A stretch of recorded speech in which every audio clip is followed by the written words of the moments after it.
NC State traveling to Blacksburg to face the Hokies. Lane Stadium is going to be rocking. All hope isn't lost for the Hokies in getting into that ACC championship game.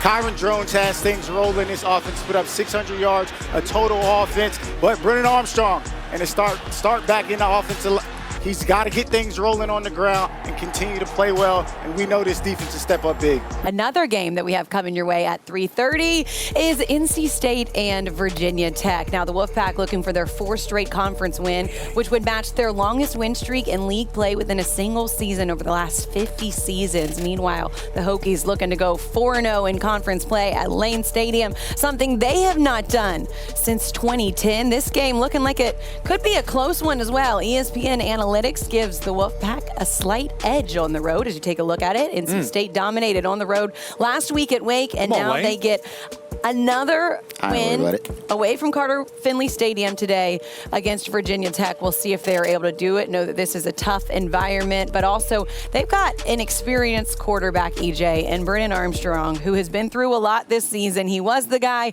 then he wasn't the guy, then he was thrust back into that starting role last week, and he delivered. How can he be consistently good again for this team and build on what we saw last week? Protecting the football, and the reason he got benched anyways was when he was not protecting the football, and I think that's something that you learn.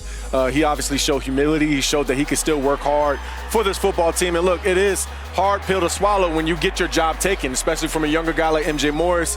But God works in mysterious ways. MJ Morris decides to go ahead and take a red shirt, and Brennan comes back in. And so I was really proud of the way that he performed last week against Wake Forest, because it's not about really what happens to you as a quarterback. It's how you respond. And so now with the maturity that he showed, he's ready to lead this football team all the way. Yeah, and I'm interested just to see, can we replicate the game plan that we did last week? Are we going to be able to run the ball 50 times in Lane Stadium against this Virginia Tech defense? We saw them many times this year, Virginia Tech, take that away, just isolate it from teams, focus in, say, you're not running on us. You're not going to be able to do that. So if that's the case, they load up the box. They give you a bunch of different fronts. Can you throw it 30, 40 times a game and win? I just don't know if they can do it. And to Concepcion, 30 times. Get them the target.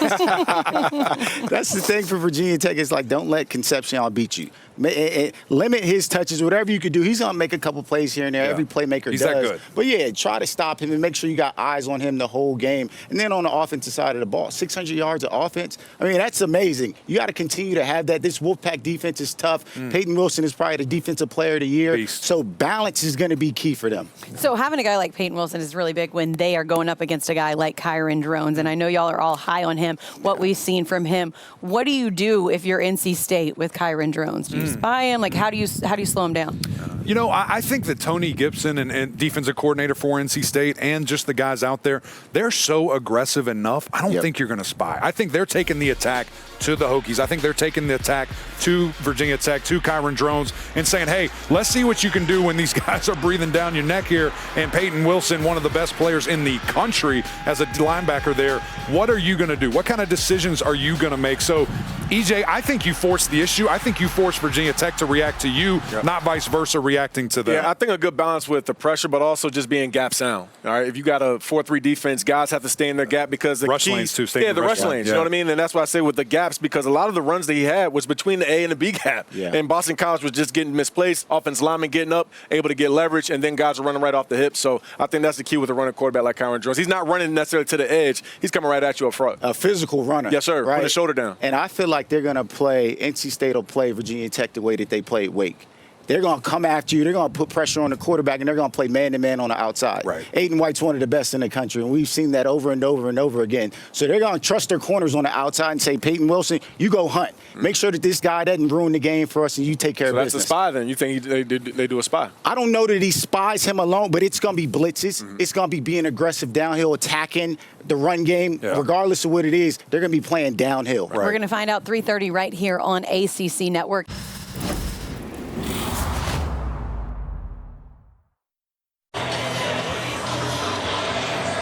James Hetfield would be proud of the vocals from the folks here at Lane Stadium as NC State takes the field. 65,500 people, another sellout, and the Hokies and the Wolfpack set to kick off. Hello, everybody. Mark Hertzler, Chris Cotter. You all right there? I know you wanted to jump out there and play. It gets so excited, man. I get goosebumps every single time I hear that. Old Glory, the Stars and Stripes leading the team on the field. How can you not? It's an important game for Virginia Tech, too. They're 5-5. They need another win to become bowl eligible. And it's a strange up and down season for Coach Pry, as you might expect in his second year. Think about 2 weeks ago, the game against Louisville. They ran the ball for 63 yards. Last week, they ran the ball for 368 yards. They got a two-headed monster in that backfield that gets it done. They do. And Tyler Bowen, the offensive coordinator, is going to give a lot of window dressing and pre-snap stuff. But when it comes down to it, he wants to get the ball to Kyron Drones, number 1, their quarterback, and Bashal Tootin, number 33. They're thunder and lightning. I mean, Kyron Drones is the type of guy, he's built like a linebacker. He will just flat out run you over. He had 135 yards rushing last week. And Bashal Tootin, he's one of the most elusive running backs in all of college football. And so these two guys are going to try to run you over and run around you, and then set up the play-action deep balls downfield. Yeah, they will go over the top if they can suck in those safeties, so watch out for the big play. Meanwhile, for the Wolfpack, I mean, you love the defense. You always talk about this Tony Gibson-led defense, and one of the stalwarts is Peyton Wilson in the middle. Yeah, Peyton Wilson, if you don't know about Peyton Wilson, you'll learn today, because Peyton Wilson, number 11 for the Wolfpack, he is, to me, the most productive linebacker in all of college football, and probably the best in the ACC at least, if not the nation. This guy will make every tackle on the field. He's always near the football, but I think what really sets him apart is his ability to create those havoc plays, those plays like interceptions, the forced fumbles, the pressures on the quarterback. And so he is the type of guy, he will not only get the ball back to the offense, he'll score himself, and I just cannot wait to watch him in person today as a fellow linebacker. I love what he does. He leads the ACC in tackles. He's been in Raleigh with the Wolfpack forever. One man who hasn't, though, is the starting quarterback, Brennan Armstrong for NC State. For more on that, let's send you down to Sherry Burris on the field. Chris, Brendan Armstrong making his 7th start at quarterback this season, but he was benched the last 4 games. In that backup role, Armstrong told me he'd used that time to personally reset. He came to terms with his situation, but he's bringing that mindset now that he is back as the starter. And head coach Dave Doreen told us for Armstrong, in hindsight, he needed that. And this week, coach sharing the leadership has not faltered. Back when he was benched, Armstrong, in front of the entire team, pointed to then appointed starting quarterback MJ Morris and implored his guys to play hard, if not harder, for Morris. And Armstrong telling me he thought he had the respect of the team, but gained even more respect. Guys, a defensive player. So Armstrong handling that benching was, quote, like a grown-ass man. Yeah, and I tell you what, Armstrong transferred in from Virginia in the offseason. The starter at the beginning of the year, MJ Morris, took over, made 4 starts, decided to redshirt, and it's Armstrong's team once again. NC State won the toss. They deferred. They want to put their defense out there first. Colin Smith puts toe to leather, and we're underway. And Mark talked about it in the open. Kyron Drones, he transferred in himself in the offseason from Baylor. We'll get a chance to see his wares at quarterback for the Hokies. Yeah, and he's a really good runner, as we talked about in the open, but he can also throw a really good deep ball, right? It's kind of the in-between pass routes over the middle of the field that he hasn't taken that step yet in his game. But over the last 2 games, right, last 3 games, he has started to show more proficiency in handling the total offense. Tyler Bowen is going to open up the playbook for him today. Drones in the gun. He'll throw on first down. Has a receiver. It's Daquan Felton. Short gain on first down, maybe a couple of yards. Davon Boykin coming up from the safety spot to make the tackle.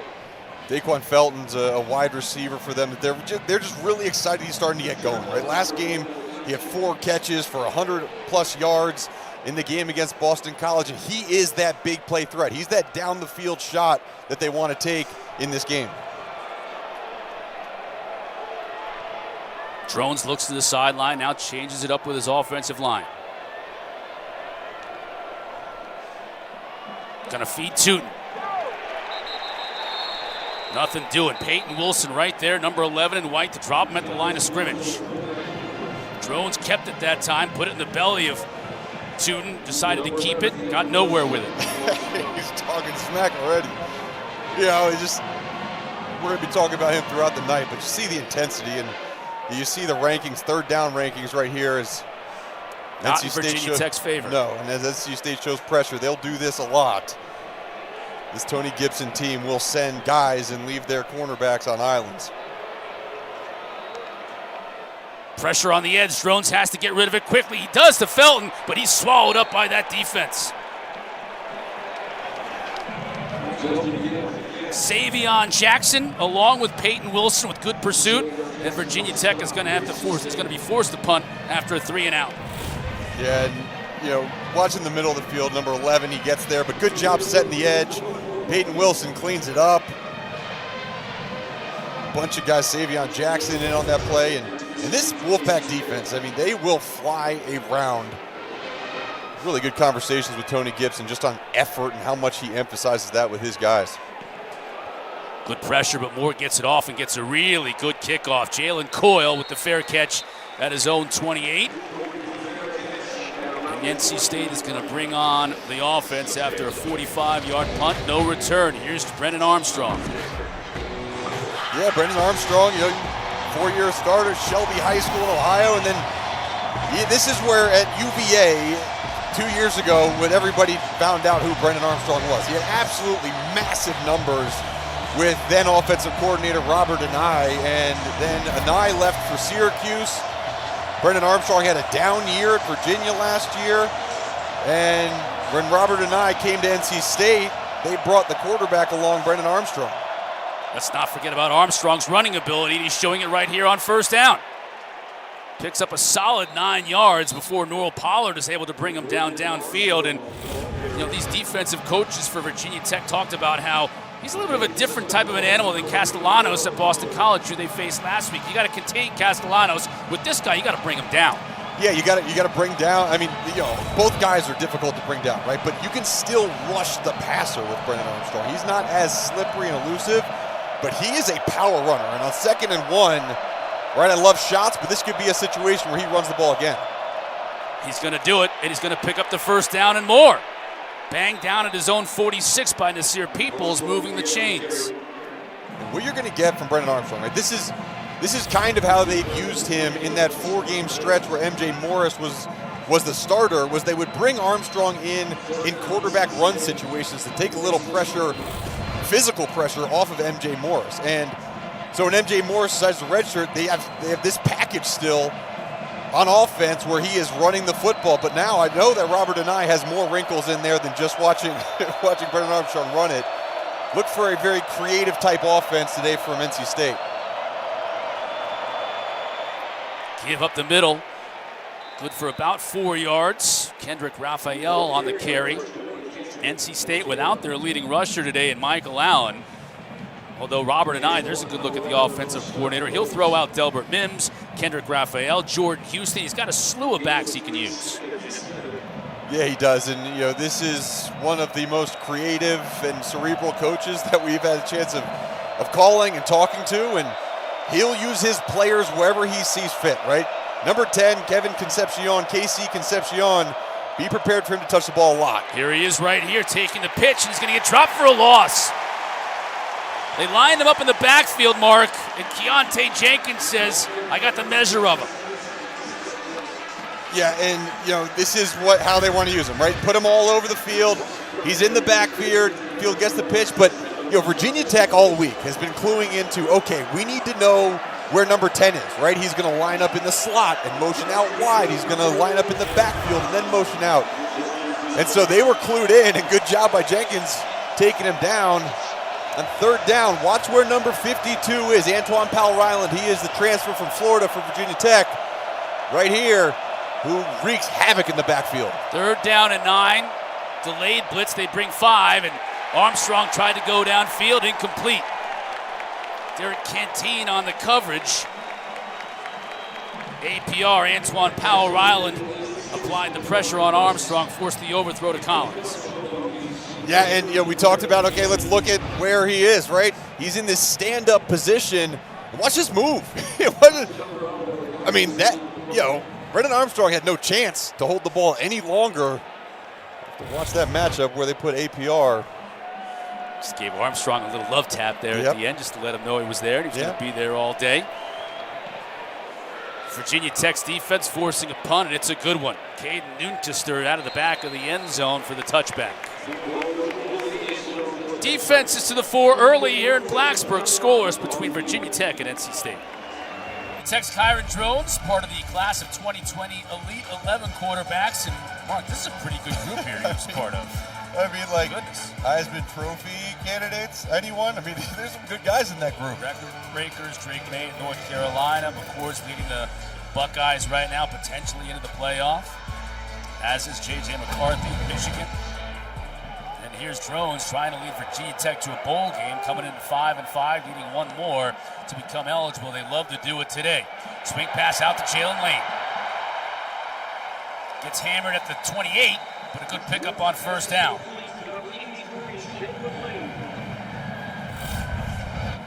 All right, watch here. Great block on the outside. That's Gosnell, and it's a really good job of getting that pressure as the safety, Devin Boykin, came inside. That opened up the edge for Jalen Lane. Second down and a little over a yard.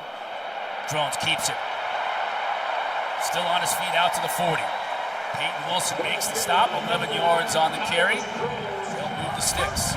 Little fake pitch to the outside, got the linebackers moving. You saw Peyton Wilson just took that extra stutter step, and great job of finding the crease up the middle. Good first down pickup by Drones. It's not easy to fool these linebackers. Such a veteran linebacker group. Peyton Wilson, Devon Betty's a junior, Jalen Scott, another senior in there. Empty backfield. Lane again. Makes a good move to avoid a defender. Track down from behind for Devon Betty. You're starting to get a sense of what Virginia Tech's doing, right? They're making the defense go east and west, sideline to sideline, and then they're trying to hit some runs up the middle with their quarterback, Kyron Drones. And no passes have been thrown downfield yet at all. It's all been these kind of bubble quick screens to the side. I think as they get closer to midfield, look for a shot downfield. Drones is going to keep it. Tackled for a 1-yard loss. Peyton Wilson there again. Tried the little fake pitch against him, and he said, look, I've been around long enough. You're not going to fool me twice. And that looks like a linebacker right there with half of the field in his face mask. Already, I think about when he first started here, he had Isaiah Moore and Drake Thomas, now both in the NFL, flanking him at that linebacker spot. The pressure coming. Safety's creeping down.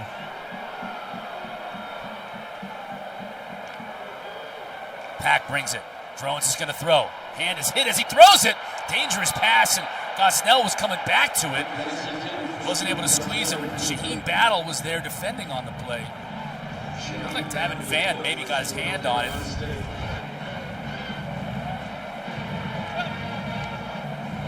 Yeah, it could have been Red Hibbler. Yeah, Red Hibbler, the JUCO transfer, he did. Yeah, he got a little bit of piece on that football. And you see Drones check his arm. Yep, that's what I felt. Strange formation here for Virginia Tech, ultimately leading to Peter Moore back to punt. Coyle again set to return it, standing on his own 21. Moore had a hard time handling the snap, but gets off a good kick. Coyle again with the fair catch, made at his 15. 43 yards on the kick, 0 on the return. NC State back with it scoreless when we come back. ACC Network College Football is brought to you by Ally. Whatever you're saving for, we're all better off with an Ally.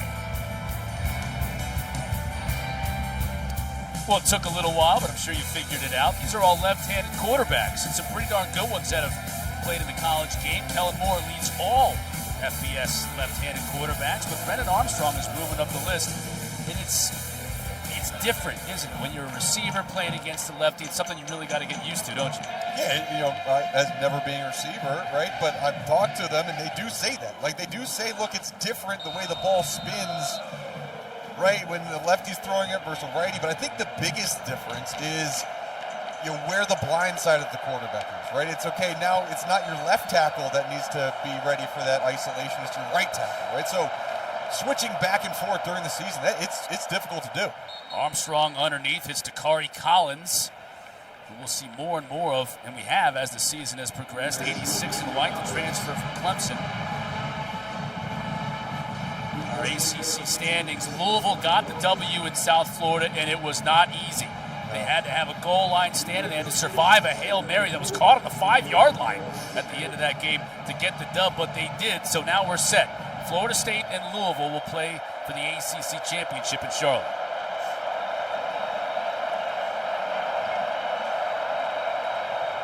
Concepcion in the backfield, going to get the carry here.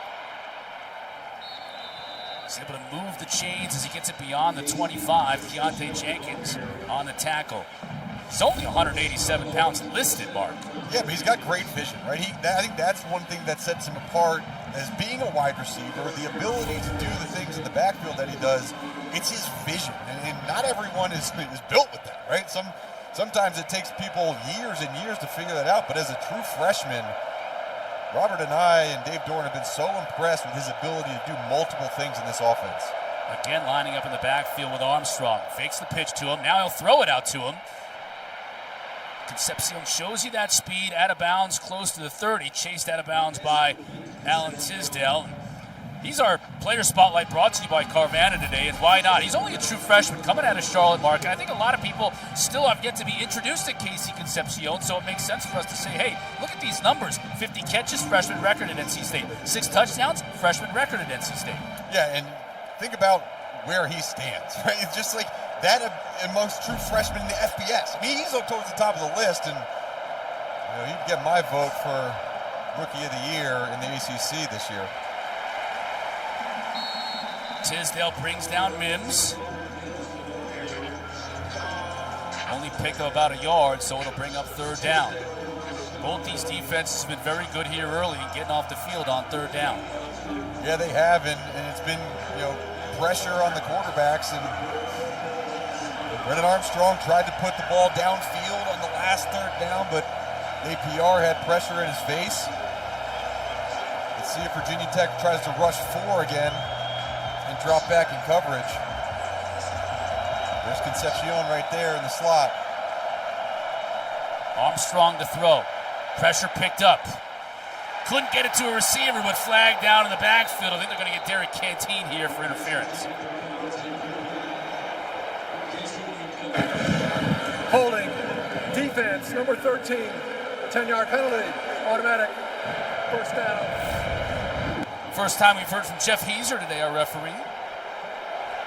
Yep, but that left arm on that shoulder and restricted the movement. Really good route run by Dakari Collins.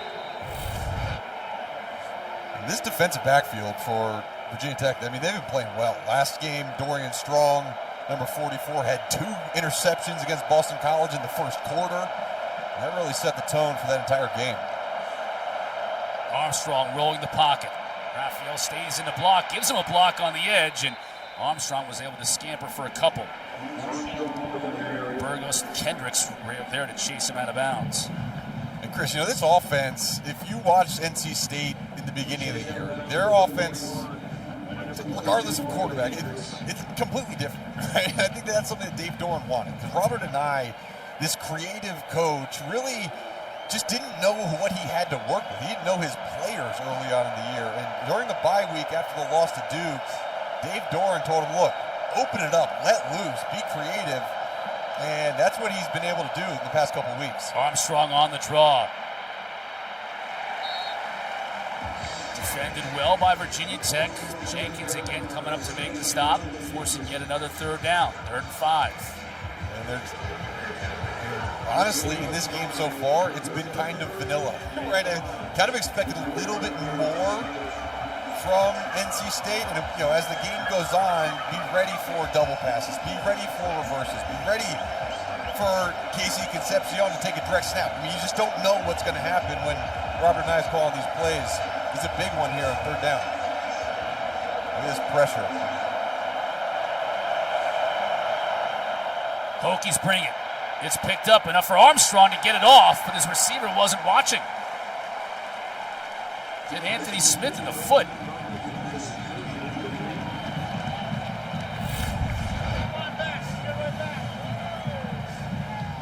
bringing 6 guys and just not enough dudes to block. Good job of Brennan Armstrong stepping up into the pocket to be able to get the ball off.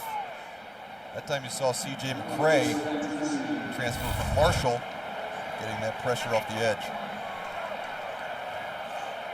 Another punt. Kester with the kick. High, short kick. Fair catch forced by Holloway. Makes it at the 15. And we'll see Virginia Tech on offense again when we come back. Still scoreless here in Blacksburg. Silly turkey hat there. Special meeting this week and in this place here with the Hokies. Don't forget tonight at 8 o'clock right here on the ACC Network, our primetime matchup. Syracuse in Atlanta taking on Georgia Tech. Both teams 5-5. So one of those teams is going to be bowl eligible by the end of the night. We could have another team here if Virginia Tech gets the dub. By the end of next week, the ACC could have as many as 11 bowl eligible teams. Sitting right now. Chris, do you have a silly turkey hat like that at home? I got some silly hats. I'm not big on hats, though. I got way too much hair. Never has really worked out for me, you know? Right. Yep. Yeah, humble brag. You could have a lot of hair, too. It's your choice not to go down that route. Humble brag. I do have a turkey hat. Like that. You put it. Well, you're all about costumes. We know that guy. because of your family's affinity for Halloween. Yep. Gain of 3 on first down for Kyron Drones. Drones is going to throw. Quickly has his tight end. Daquan Wright makes the catch, and they'll move the stick. Sherry Burris, she's got a head full of beautiful hair down there. Now, it's blowing in all kinds of different directions because of the wind today, but she's got an update for us on Drones. What's going on, Sherry? Thank you for the compliment, Chris. Well, it's fun to say.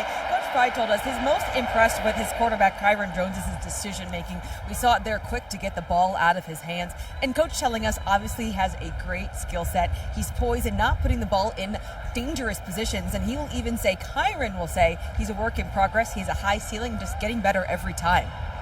Drones going to the second level. And Daquan Wright couldn't bring it in. Peyton Wilson in coverage. Well thrown ball, though, from Drones. Yeah, it was. It's a really good concept, right? This is kind of what we're talking about. It's a good job. It's leaking him back, the tight end back out, and he's covered by Peyton Wilson, who's going to cover him.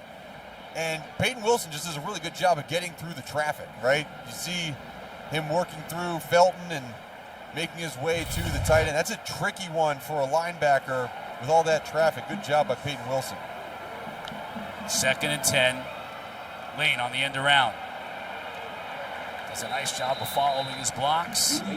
His offense, a third manageable. Wilson again on the tackle. He's racked him up here already. Before this drive, there was only 8 plays. He had 4 tackles and 1.5 TFLs. He's got another tackle here. He is all over the place. On 3rd down, Virginia Tech wants to go quickly. Drones gets swallowed up. Only got back to the line of scrimmage. Brandon Cleveland did a nice job of working off blocks and bringing him down. Yeah, and again, Peyton Wilson does a great job of stepping in front of the intended receiver. Watch him right there, just right in front of number 9, Felton, and that was the pass that Drones wanted to go to and wasn't able to because of the good play. Peter Moore again in the punt. Coyle waiting to receive it at his 32. Coyle's going to call a fair catch at the 36. NC State will come back on offense, just 33 yards on the kick. As the wind, as we mentioned, is swirling down there on the field here at Lane Stadium. Armstrong with another opportunity in this offense. Talking to Coach Doran this week, he said, quote, "We've got a bunch of crazy stuff this game." Yeah, right. I don't think we've seen very much of it just yet. No, we haven't. And honestly, it feels like NC State's been playing it pretty safe, and they don't want to have what happened to Boston College last week where they throw interceptions early. I think they got to put a little bit more trust in Brennan Armstrong's arm and allow him to throw the ball downfield to loosen up this front 7 for Virginia Tech. Just 2 for 4 for 9 yards so far for Armstrong. Now he's going downfield and well covered on the play. Too well covered. Jalen Jones is going to draw the flag.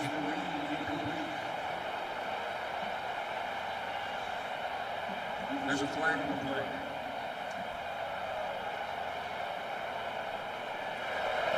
Pass interference. Defense, number 15. 15-yard penalty. Automatic. First down.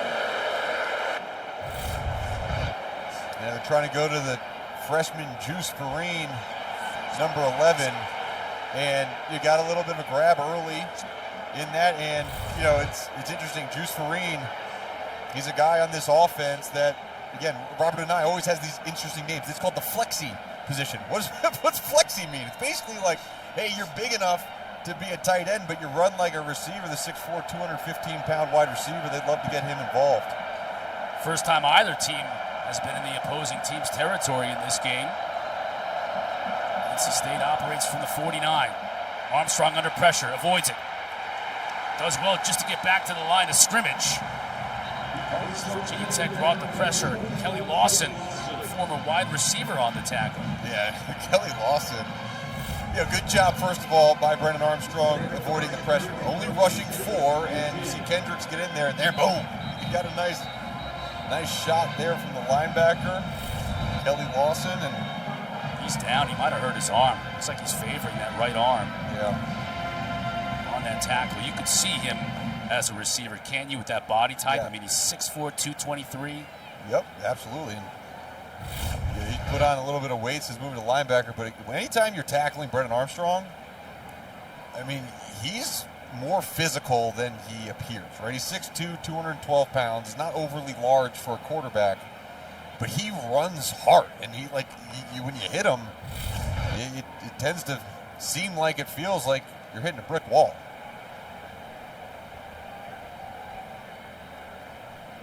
Lawson is holding that arm as the Virginia Tech staff comes out to take a look at their linebacker.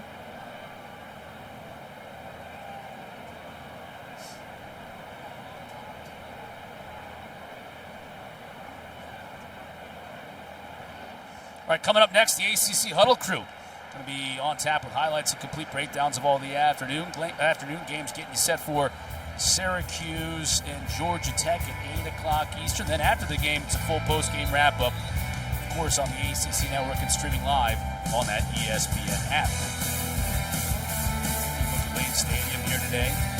5th sellout of the season. The only non-sellout was a Thursday night game here earlier in the year. They tend to do this. 65,500 people plus. Senior day today. Saw a bunch of these Virginia Tech players going to play in their last home game. 2nd down and 10. Look at the motion from KC Concepcion. Now he gets it on the back end and a lot of room to run. Inside the 40, inside the 35. Taken down to the 33 by Nasir Peoples. Well, there's a little wrinkle pre-snap. Yeah, and KC Concepcion, he's going to be here. You see it, but look, watch the linebackers not adjust over, right? The linebacker blitz, someone has to come out for that new element out of the backfield. Quarter. Good job. That's a little bit of that Robert and I wrinkle in there, finding the open space for his playmaker. And we saw it right at the end of the first quarter mark, and for the first time today, we've got a team threatening, and it's NC State on the road. Still scoreless after 1. Coach, looking at the stats, it's about even here. It's a defensive battle. Both offenses trying to get going. What are you going to do to separate yourself in the second quarter? Yeah, right now we have to play the quarterback runs a little bit better. We have 2 pass interference calls that have really hurt us. We got to be smarter than that. And then we got to sustain a drive and flip the field. All right, thanks for the time, Coach. Chris? All right, thank you, Sherry. Coach, we start the second quarter here after a 16-yard pitch and catch to end the first. That's the longest play from scrimmage all game long. Flea flicker here. Armstrong's got a receiver wide open down the right sideline. Big hit. But able to make the completion. That was Trent Penix, tight end, sort of that tight end fullback hybrid. There he is. He's going to leak out, but there's a lot that happens before that. It's the double reverse pass. And Keontae Jenkins just loses his man, and that's more of what we're talking about. The craziness that Dave Doran said that Robert and I had planned for us today. Guys got Concepcion in the backfield, and Raphael split wide left. Concepcion on the carry. Just dances his way for a few. Inside the 10, they'll mark him at the 8. Mansour Delane on the tackle.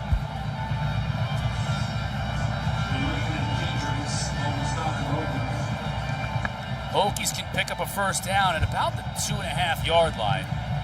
So keep that in mind as they've now matriculated inside the 10. And This is a place where they finish off drives, Mark, when they get inside the 10. I mean, they sure do. You see that 14 touchdowns out of 17 attempts. They know how to get it done. Look at this formation. Yeah, what's going on here? This is the pod. They got a whole pod up there. Look for this one-on-one route at the bottom. Little push pass. Concepcion runs into the back of his own man, but gets inside the 5.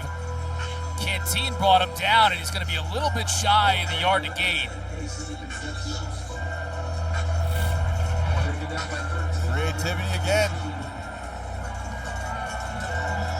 That's one of those ones where you bring everybody out to the side to try to get some numbers, and you're counting on your guy to make a guy miss. Good job by Virginia Tech, shutting that one down. 3rd and 2. Packer 0 for 2 on 3rd down so far today. Mims trying to find a place to run, bounces it outside. Brought down. I think he's going to be shy of the yard to gain. Keontae Jenkins got there, and it's going to be 4th down. Great job by the front of Virginia Tech. You see the big guys up front creating a wall, and then all the way from the backside, Keontae Jenkins tracks down the ball carrier, and just such a good job of continuing to keeping it bouncing wide. And they're going to have to probably do it again, because on 4th and 1, NC State is keeping their offense on the field.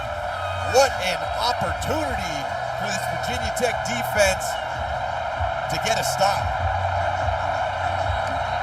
Jordan Poole in motion. Armstrong's going to keep it, but the play is going to be whistled dead. Armstrong got into the end zone, but they're going to blow this one dead before the snap.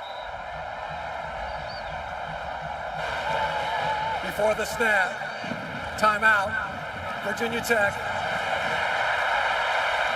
Hokies called a timeout to talk things over. It's a good thing for them they did. Scoreless, 4th down.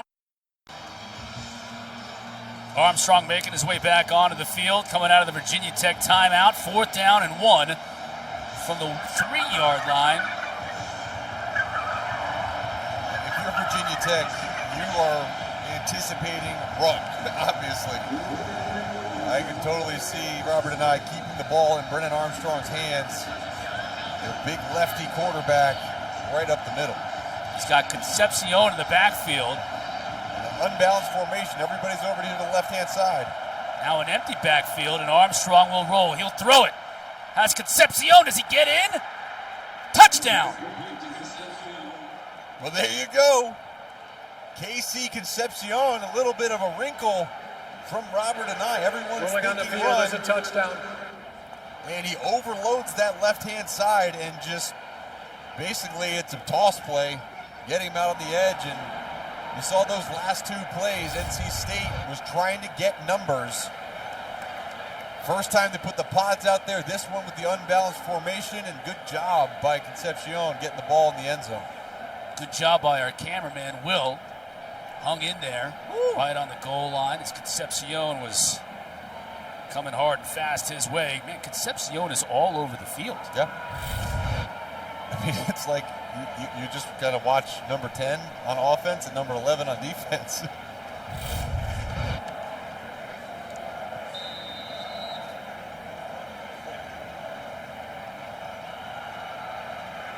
That's a great look right there by Will before he got annihilated by Concepcion. I'm sure he's fine. He's a gamer.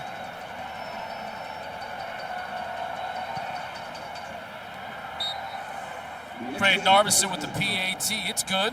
So NC State jumps out on top. It took a little while, but we saw a lot of that creativity on that drive, and it ends up for 6 and a lead for the Wolfpack.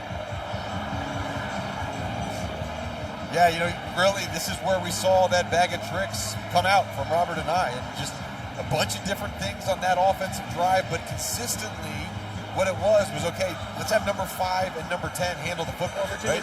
Whether it's going to be, you know, an unbalanced situation or a quarterback run, there are 2 guys that he really trusts with the football, and this is kind of what we're talking about. You know, these are kind of the plays that we get, and this is the one, you know, Mims gets stuffed on that inside play. So what do? They want to spread it out and get people in open space.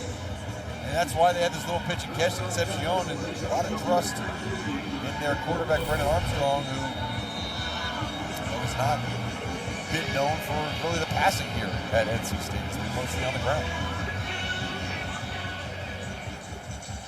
Great head of hair on that KC Concepcion. Colin Smith to kick off. Tootin from his 7. Takes it out to the 25. It's Virginia Tech offense. Got to find something here, Mark.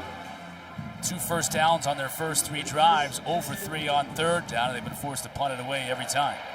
Yeah, and just have not gotten a lot going through the air. So NC State is having their safeties kind of creep around the line of scrimmage, and they're bringing a lot more of these run pressures, right? Kind of a little bit different than the pass pressure where you want to get up the field. These run pressures are going run first, and Tony Gibson's been having a field day with them. Getting out to Tootin, and he is dropped by Wilson. Read that perfectly. He was on Bashal Tootin almost before the ball got there. Well, it's awareness, right? It's awareness of what your job is on the field. And, Peyton Wilson, look, he's lined up on the edge, and he just does such a good job of feeling out the play. Okay, I'm rushing. No, wait, it's a screen. And I take my eyes off of my pass rush and go right there. And that's kind of that run pressure we're talking about. That's basically a pitch, and Peyton Wilson plays it perfectly. 2.5 TFLs so far on the day for Wilson. Tootin. Flag down in the backfield. Bangs his way to the 27. Let's check the marker, though, before once again Wilson makes the tackle.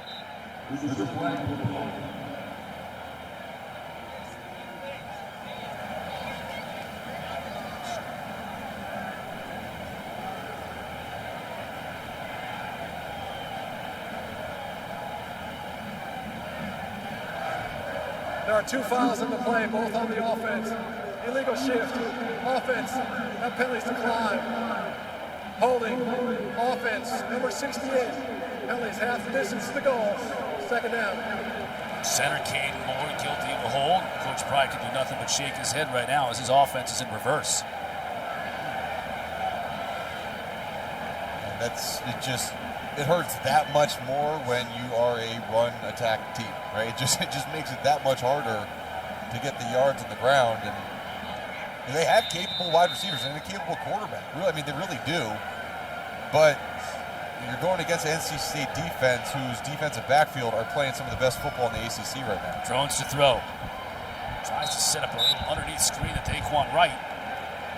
You got to do that on the other side of the field from where Peyton Wilson is. To be completely honest, you got a guy like Wilson, right some on the left side of your screen. You're running a screen play to him. He has seen too much. He's the best linebacker you're going to face all year. Have the screen go away from him, right? You know he's going to line up on the short side of the field a lot of times, and you want to make sure you don't have the ball go near him, and that's got to be the game plan going forward. Now Virginia Tech is completely discombobulated. Offense, number 61. 5-yard penalty. 3rd down. That time it was Caden's brother Braylon guilty of the false start. Virginia Tech is just facing a 3rd, and I don't know, Georgia Tech math doesn't go that high. Can you help me out on that, Sean? Our stats guy from Syracuse. That's got to be about 25, 27. I love how our spotter just pointed at the screen on the TV. Yeah, just it's read, TV, Chris. Read the graphic. It's a long way. Drones is going to try and get it himself. And he might have been one slip tackle away from getting there, but Devon Boykin makes the stop, and Virginia Tech is once again forced to punt. 2nd 3 and out on the afternoon for the Hokies, and maybe a little bit of frustration there. And this is part of the problem that Coach Pride talked about in the Louisville game. They came out, they got punched in the mouth, and didn't handle it very well. Last week against Boston College on the road, it was the opposite. They came out strong, they finished runs, they finished blocks and tackles. And this week it's kind of a reversion back to what we saw in Louisville a couple of weeks ago. They are 1-4 on the year, and they've been shut out in the first quarter. And starting hot is important for Virginia Tech, and they have got to find a way to bounce back. Wolfpack back with the ball on offense when we come back. Beautiful campus here at Blacksburg, Virginia. Wolfpack off to a good start here, up 7-0. Time for Herzlich's Heroes, Mark. Yeah, we love to highlight someone who's making a difference off the field, and this week it's Dave Doran. You know, his family donated $1.25 million to NC State for a program that will benefit neurodivergent students at NC State. And this is they're going to be calling it Wolfpack Empowered. It's for students with autism and attention deficit hyperactive disorder, and those are just kind of two of the diagnoses, but it really helps on individual support plans, career readiness. And Doran, who has a son with autism at App State, who has a program like this, said, hey, we want to bring this to NC State for our students. Just phenomenal, selfless move by him and his family, and just a really class act by Coach Doran. Yeah, in his 11th season with the NC State Wolfpack, winningest coach in school history. Armstrong looking to throw, dumps it off underneath. That's his running back, Raphael. Picks up about 5.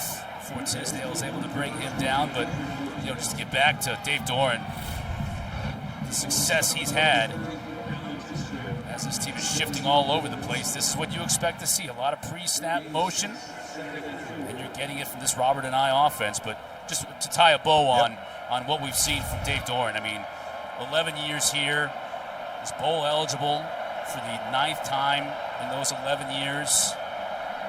I mentioned the winningest coach. He's just part of the fabric now of this institution in Raleigh. Look at Armstrong. And he is as well. He was benched, as Sherry said in the open earlier in the year. MJ Morris decides to take his red shirt, and Armstrong, since coming back, has been strong. Yeah, and talking to coaches about it, and he really said, look, last year, the lack of success that Brennan Armstrong had at Virginia, it hurt him, right? And then when he started off slow at NC State, he kind of got in a mental rut. And Coach said, look, Brennan even realized he needed the break. And the 4-game break for him, just massive amounts of mental improvement, of physical improvement, just a confidence in himself to do the things that he does well, like this, right? Run the ball. Let's not force the ball out there. And I thought a really interesting quote they said. He said to Coach, he said, look, I realize now that I can just play the game. I don't have to win the game. Right? Like, I can't think of a more freeing type quote from a quarterback of like, hey, I'm watching what our defense is doing, and I don't have to do everything. Let me just be myself out there. What do you got for us, Sherry? Mark, you were talking about it. Armstrong telling me that he had to remind himself this is still a kid's game. He is not tying himself to just being a quarterback. Obviously, football is his life, and he enjoys playing it, but he's trying to also just remember he's having fun out there playing football, and we're seeing that. Taking what the defense gives him. First down for NC State. That catch was made by Bradley Rosner. 6 straight completions now for Brennan Armstrong, so he's getting into a rhythm. To your point, Mark, on first down, I thought that was, as soon as he made that play and you were talking, I just pointed to the screen, I was like, 4 yards. Yes. Don't force it, get 4 yards, and you're in a great spot on second down. Yeah, great spot, and then you can get another quick pitch and catch to the outside. I heard someone say, look, being a game manager is looked at poorly at times, but when you can manage a game, it's actually a huge compliment. That was a nice run there by Raphael. Yeah, now he's getting these tailbacks involved, right? Oh, yeah. So all quarterback runs early. Now Raphael's getting involved in addition to Concepcion, who's lining up in the backfield. Yep, you saw 39, Jordan McDonald, the defensive end, just had to widen, right? Widen to respect the run of Brennan Armstrong, and that takes one more defender out of the run attack against the running back. Inverted wishbone here. Now they'll get out of it with Raphael flanking Armstrong. Armstrong's going to run it. Raphael in front of him, the block. Gets inside the 5, powers his way to the 4. Antoine Powell-Ryland hanging on him, along with Delane. Second down and goal. Coming up for the Pack.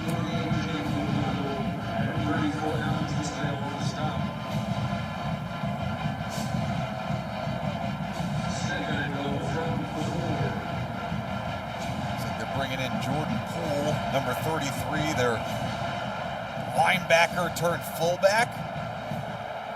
Delbert Mims, that's a lot of beef in the backfield right there, 34 and 33. Mims looking for a crease. Pushes the pile down inside the 2 to bring up 3rd and goal. Again, APR on the tackle along with Jalen Jones. How about Delbert Mims? The running back you mentioned, before this year, he had never scored a rushing touchdown. He scored 7 this year because he's that power back. And they're so good inside the 10, especially right here at the 1 or 2 yard line. It's really been give the ball to Mims and let him run someone over.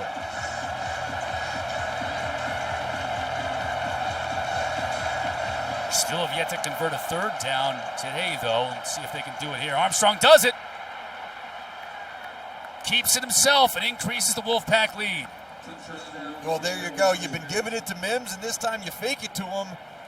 And just a great, decisive run by Brennan Armstrong. And, I'll tell you what, Dave Doran, he's a gruff shell a little bit. He's a very serious guy, but he loves his players. And to watch Brennan Armstrong succeed like this, that's a big smile on his face. And I'm sure he loved the converted linebacker and Jordan Poole paving the way. Armisen with the PAT, 14-0, NC State on top. Armstrong powers his way in untouched. All pack here in Blacksburg. There's a look at Brennan Armstrong's numbers. He's heating up here in the 2nd quarter, has a touchdown passing, touchdown rushing on that last drive. Transfer out of Virginia, came here in the offseason.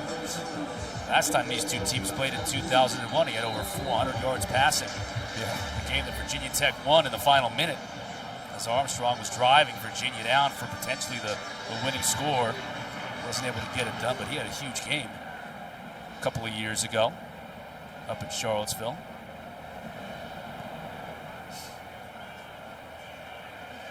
Tootin from his 4. Got some blocks. He's taken one the distance before against Florida State. Inside of NC State territory, and Tootin may have given the Hokies the spark they need. They ran one back at Florida State.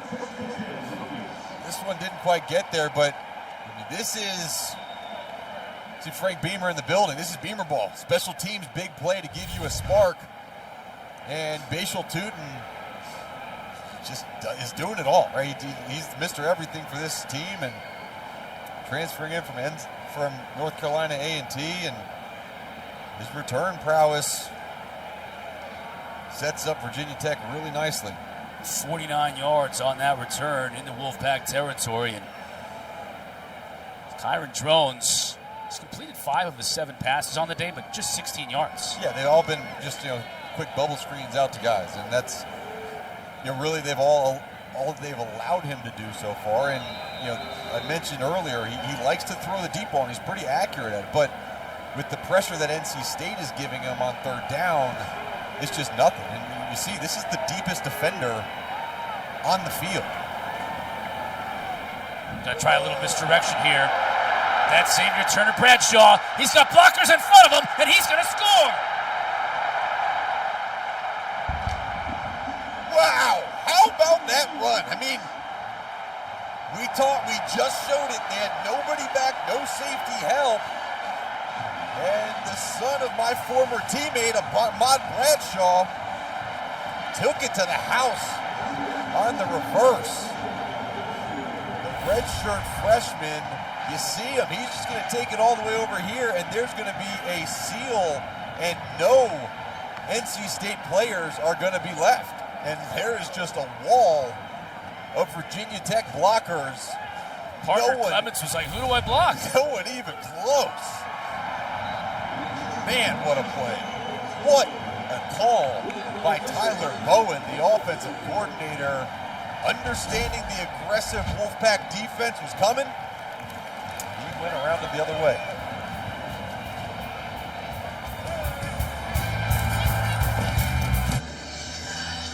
Well, Tony Gibson said he was going to bring some run pressure, and this time he brings Sean Brown off the edge, but Brown's eyes are just too low. and he gets following the quarterback and misses the reverse man. And that's got to be his man on the contain on your edge. And just a really good play call and good execution by Virginia Tech.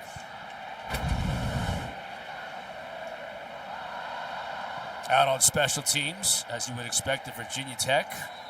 A lot of starters and top players playing special teams. Turner Bradshaw still getting the fans into it, as now they are back into it. Hey, I mean, how do you get going in Blacksburg?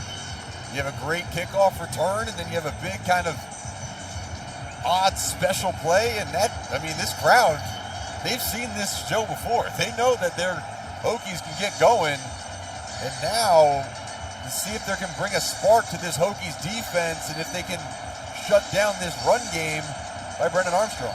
First 2 drives of the game, punts for NC State, last 2 touchdowns. Armstrong gonna run it, has a blocker in front of him. And actually a nice job defensively by Jalen Stroman to avoid the block and make the tackle, because if he doesn't make that tackle, Armstrong might still be running.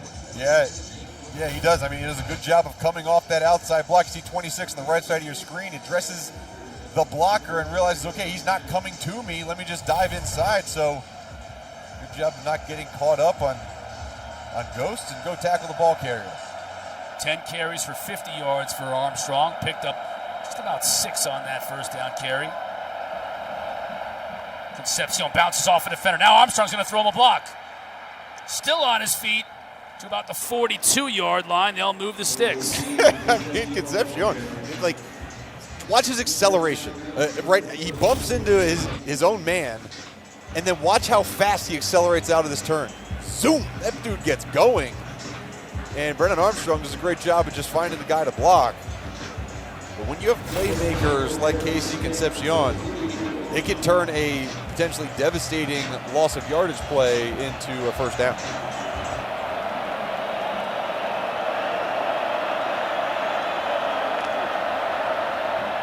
Raphael. Josh Fuga just engulfs him. Big old Josh Fuga. He walked on senior day before the game today. Woodbridge, Virginia, one of the team captains of this Virginia Tech team.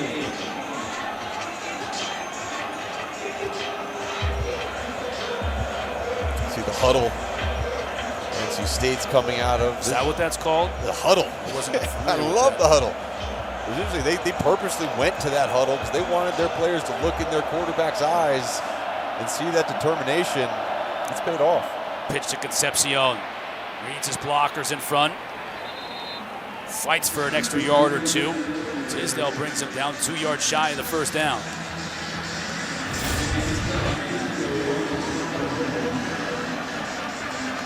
Good block by Penix. 6, and again, it just shows the versatility of Casey Concepcion. Every other play, he needs to come out and grab some water. This guy's working. 3rd down and 2. Clock inside of 2 minutes left to go in this first half. Armstrong will keep it. Pushes a blocker in front of him. First down. Wolfpack have all 3 timeouts on the board. Dave Doran elected not to use one here as they'll wind the clock on a first down. It's the linebacker pool. He's the lead blocker. See him just does a good job of getting up to the safety and finding the running lane for his quarterback. 5 plays on this drive, all runs. Now Armstrong will look to pass. Has all kinds of time and is going deep. Concepcion downfield. Beautiful play to knock it away by Dorian Strong. Concepcion had a step. Ball just ever so slightly underthrown, and that gave Strong the opportunity to close the gap. Yeah, and he knows that the ball was underthrown, and really he's like, look, first I got beat, but I should have caught this. I should have intercepted that underthrown football.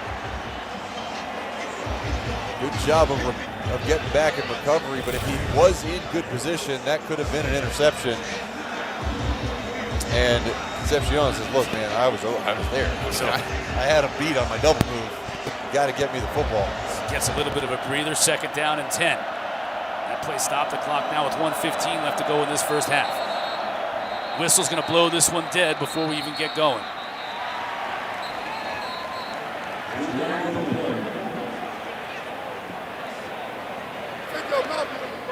Delay game. Offense.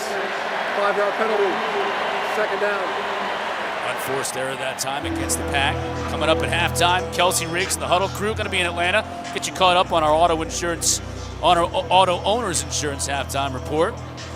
Louisville clinching, they're heading to Charlotte. Got Wake Forest facing a very familiar foe. Look around the ACC. Set for Tech and Syracuse, both teams with 5 wins, looking to become bowl eligible tonight inside Bobby Dodd. 2nd down and 15. Armstrong to throw. Now he's going to tuck it and run. Got blockers in front of him. Brought down at the 43. NC State's going to call one of those timeouts right here. First charge timeout. NC State. Yeah, Armstrong got hit really hard on the end of this play. Kind of a drop 8. Only brought 3 rushers, and Armstrong does a good job. Really good play call of just the QB draw. And you see him take this. Wilfred Penny. Bang.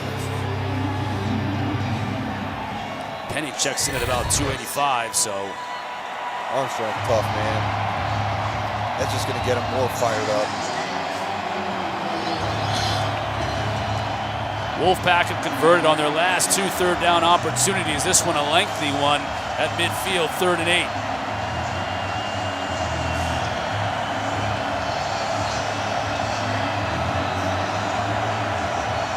They have a kicker who kicked a 57-yarder earlier in the year. Like to get a few more yards at least to give him a chance. And they'll get more than that. That'll move the sticks. Porter Rooks with a nice catch and a 1st down. And great pass. Great delivery by Brennan Armstrong. And Porter Rooks does a great job of just finding that seam. That's a great pitch and catch for a 1st down. A couple good plays in a row to get out of 2nd and very long and into 3rd and manageable. Armstrong has time. Good play defensively. Canteen was able to make a break on the ball. Armstrong threw it where he had to throw it to get it to Collins, but good defensive play by Canteen.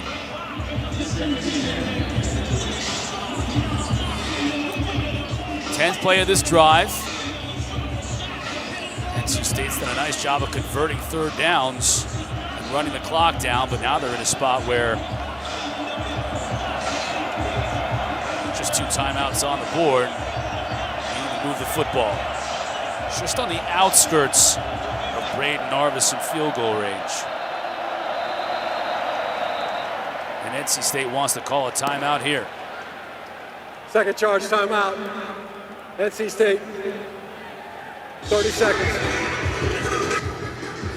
You mentioned Narvison has a big leg to transfer from Western Kentucky. Hit that 57-yarder earlier in the year, but some swirling wind down there today. And I think if Dave Doran had his druthers, he'd like to get at least 1 more 1st down or get it inside the 30 to really give him a better shot.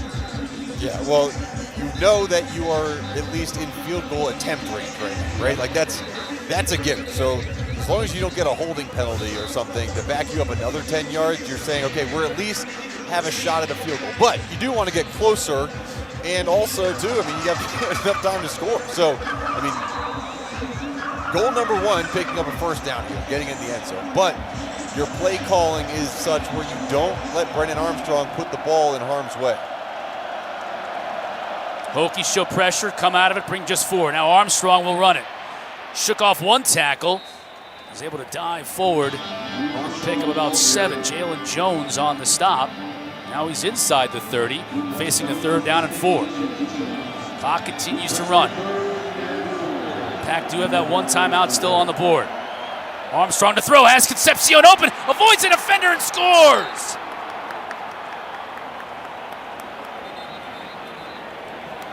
Wow, how about that?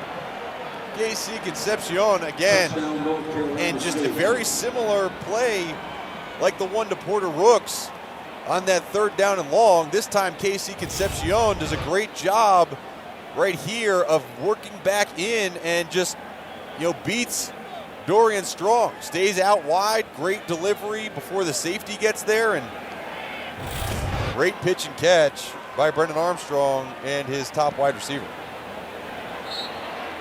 Narveson with the PAT. What a move by Concepcion after the catch at the 7-yard line. Already a couple of touchdowns today. Yeah. And he does a lot for his offense. I mean, he really does. And this will give a good idea of the vision. He makes a really good early move on Dorian Strong, and it just provides enough separation where, hey, my seam player, I juke him, I get past him, and that leads to 2 touchdowns. He is letting you know he's got 2 on the day, and we still have a half of football remaining to be played. And by the way, NC State gets the second half kickoff, and they've scored on 3 straight possessions, 3 straight touchdowns.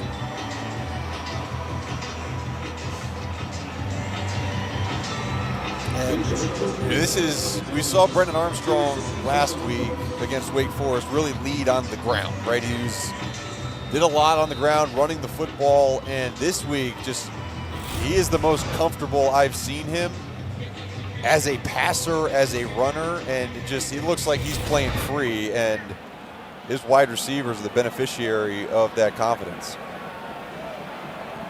Dave Doran said, offensive coordinator Robert and I said Concepcion has to get the football. And you saw the fist pump there from Doran to an eye. That's what I'm talking about. What did Doran say? Spin the dial. Yeah. I want him to spin the dial, man. He told Make Robert, it hard on defenses. Yeah, he told Robert and I, just do it. Let it spin, right? And I talked to Coach and I before the game and said, how's it working for Dave Doran? Seems like a pretty good guy. And he said, he goes, Mark, I'm at the age now where I'm not working for anyone. I'm working with people. And he's a great man to work with. And you saw that in that fist bump there. It's kind of how he talks, too. Real casual, lighthearted guy. Right. From the Hawaiian Islands. Yeah. He's got that laid-back culture. Doing it for a long time at a high level. This offense is certainly humming at a high level in that second quarter. We mentioned it, 3 touchdowns on 3 consecutive drives to end it. And NC State will take a 21-7 lead into the half.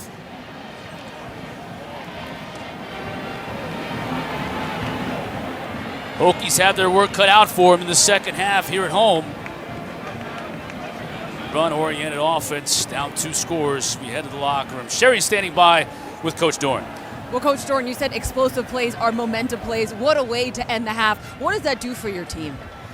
Yeah, I mean, having a lead on the road's a big deal. We talked about making the stadium quiet, creating chaos, and then doing something about it, and that's what we did for most of the game. We gave up a kickoff return and then the big reverse. Nice job by Virginia Tech, but I love the response of our guys. Say your defense has allowed less than 100 yards. What else do they need to do here? Takeaways. Yeah, we need to get the turnover margin. It's even right now.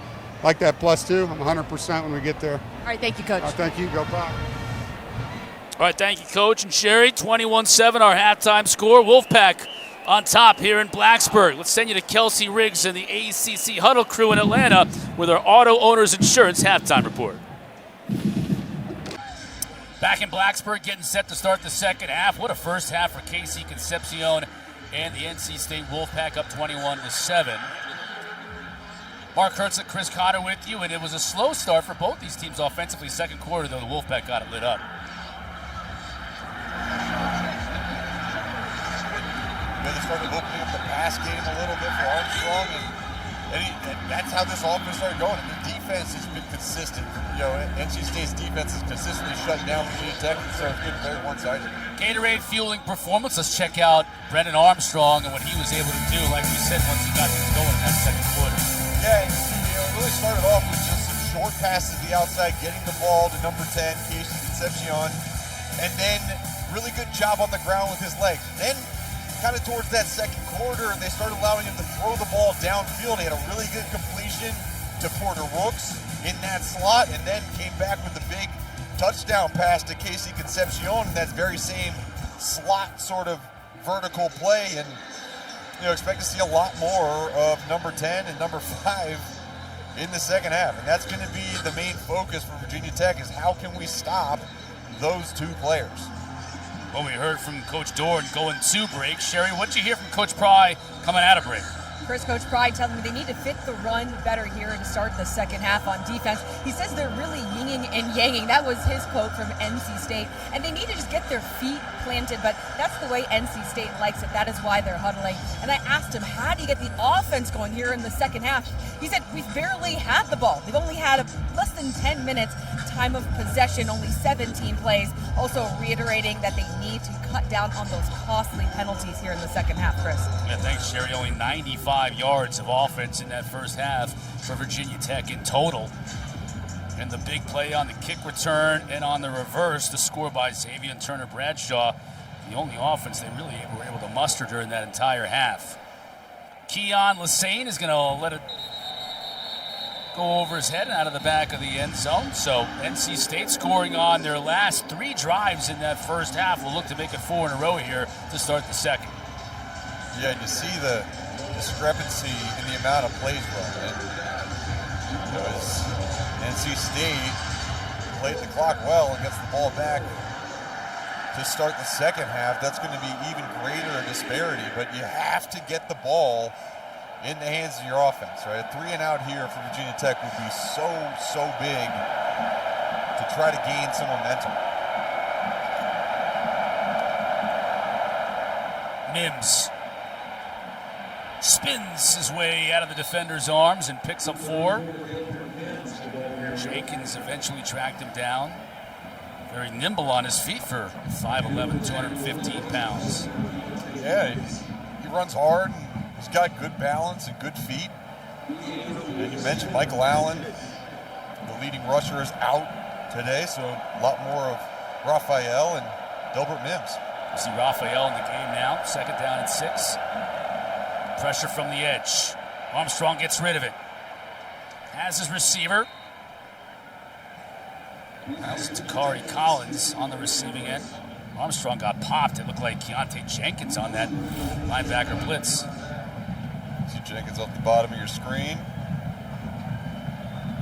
Nice clean tackle. Or hit, I should say. That still hurts, though. Right in the ribs. Hurts a lot less when you move the sticks. Fresh set of downs for the Pack.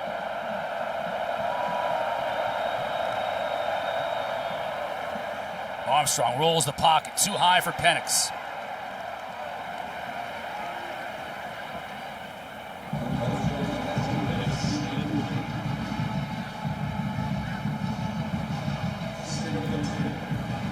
It's a frustrating miss for Brennan Armstrong. But you see that difference, right? It's the bootleg out to the left, right? It's just a different feel for everybody. Blockers, route runners. Again, Jenkins showing blitz. He backs out of it. Huge hole up the front, up the middle for Raphael. And he goes through the front door. Jenkins was able to make the tackle. But a quick 6 yards for Raphael. Yeah, they just do a good job of creating space. And the left tackle, Anthony Belton, just separates the defensive end from the rest of the defense. And great job of finding the hole and hitting it. Third down, the Pack have converted on their last 4 opportunities. And this is your moment if you're Virginia Tech's defense, like you said, Mark, to get off the field with the ball in NC State territory. And they won't do it though. Raphael wide open. Inside the 40, finally pushed out of bounds by Jaden McDonald. Put a huge gain on third down, 23 yards. Yeah, and so they put Casey Concepcion over here and run him a route, and they just do a good job of sneaking the running back away from him. All the attention you're going to Casey Concepcion, well, we're going to throw it to the opposite side of the field, and really good play design and pickup for NC State. And on first down, NC State again huddling, and it just churns clock when they go on these drives and they move the chains. Armstrong underneath, wide open to Lassane. Still on his feet, trying to get to that first down marker. Going to be just a little bit shy as McDonald again makes the stop.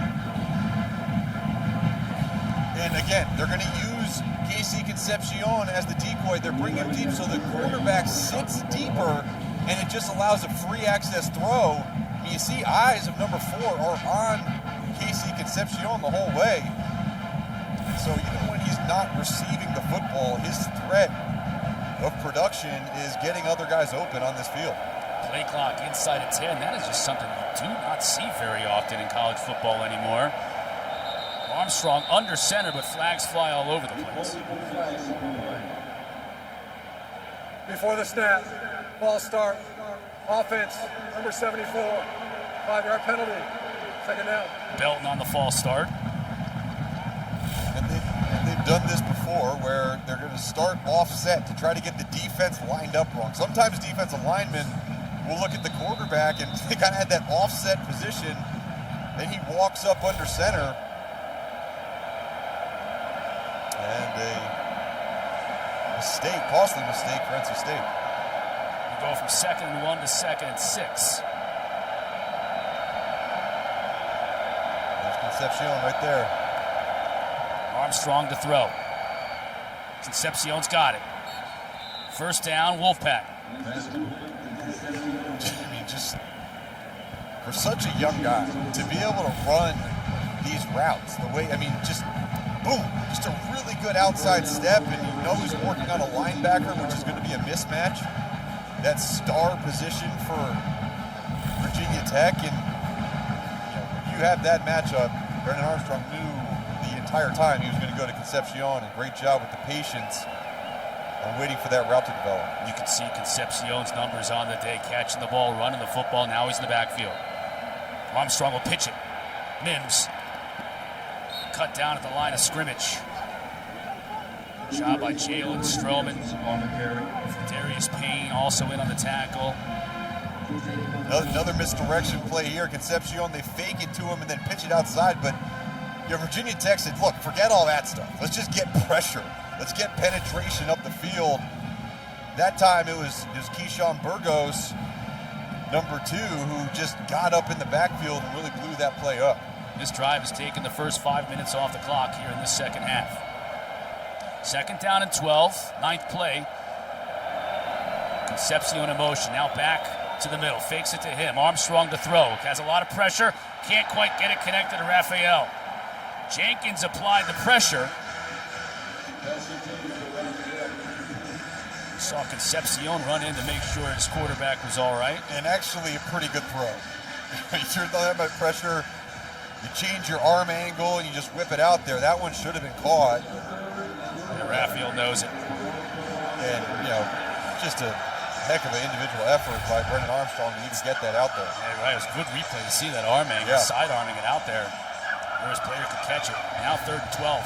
All right, Concepcion, where is he? Where's Waldo? He's in the slot, and Armstrong's looking his way, but pressure comes, goes the other way to Mims, has a blocker in front of him. Mims inside the 10, tackled at about the 1. They'll mark him out at the 2. Stroman and Tisdale were able to make the tackle. What a play by Armstrong, too, to go to the other side.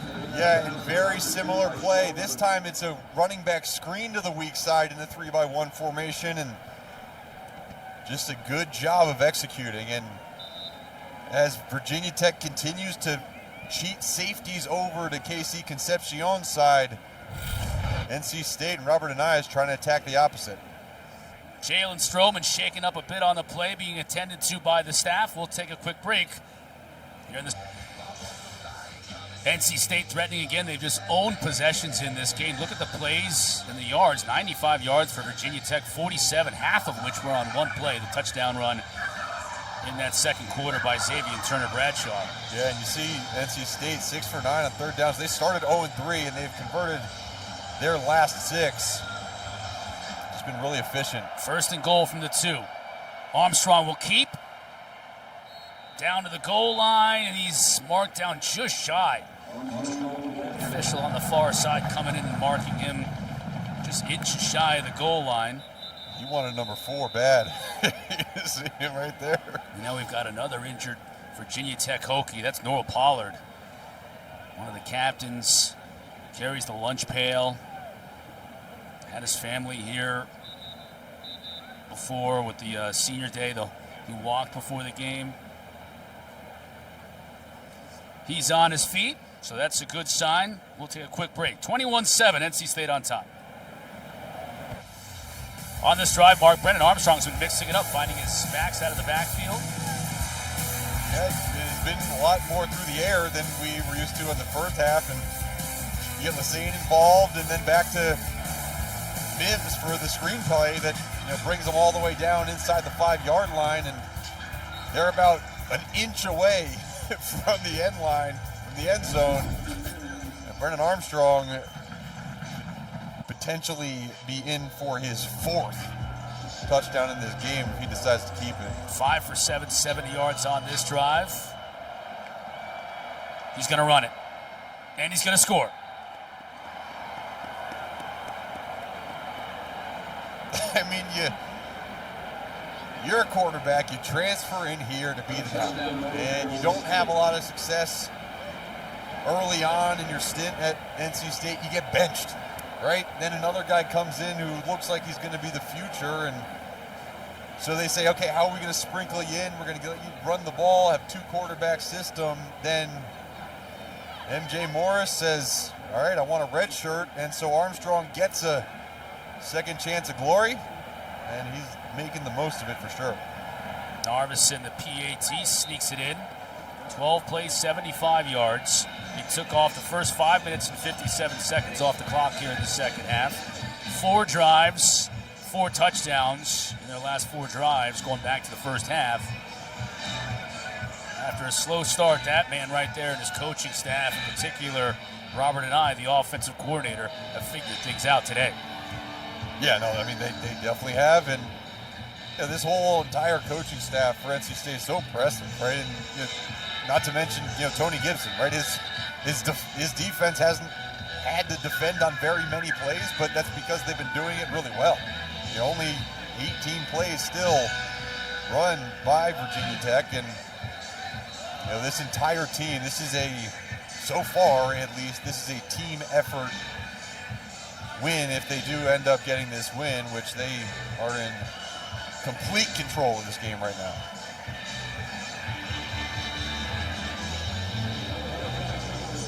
A lot of time left, though. 25 is now number 98. 25 is now number 8. 34 became 98. Well, Virginia Tech used a big kickoff from Rachel Tootin in the first half to set up their only score. They need another one right here. Colin Smith lets it fly. Tootin won't get the chance. Instead, it's Malachi Thomas. Gets a block from Tootin, but gets stopped right at the 24. Sherry, what do you got for us?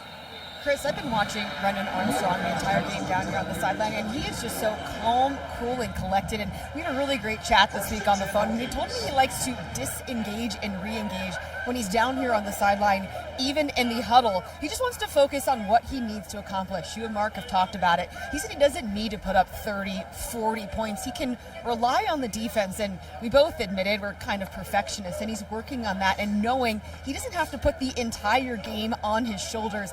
And he kind of got the mentality, too, from taking reps with the 2s when he was benched and bringing that to now being a starter here again. Only 3 first downs this defense has given up. That's 4, and finally a big play in the passing game. Jalen Lane is able to bring it in, and just like that, Virginia Tech is in NC State territory. Well, there you go. Good job. Jalen Lane with the sail route and just finds the open spot in the zone defense. Good job of getting the quarterback on the perimeter and having a nice solid completion downfield.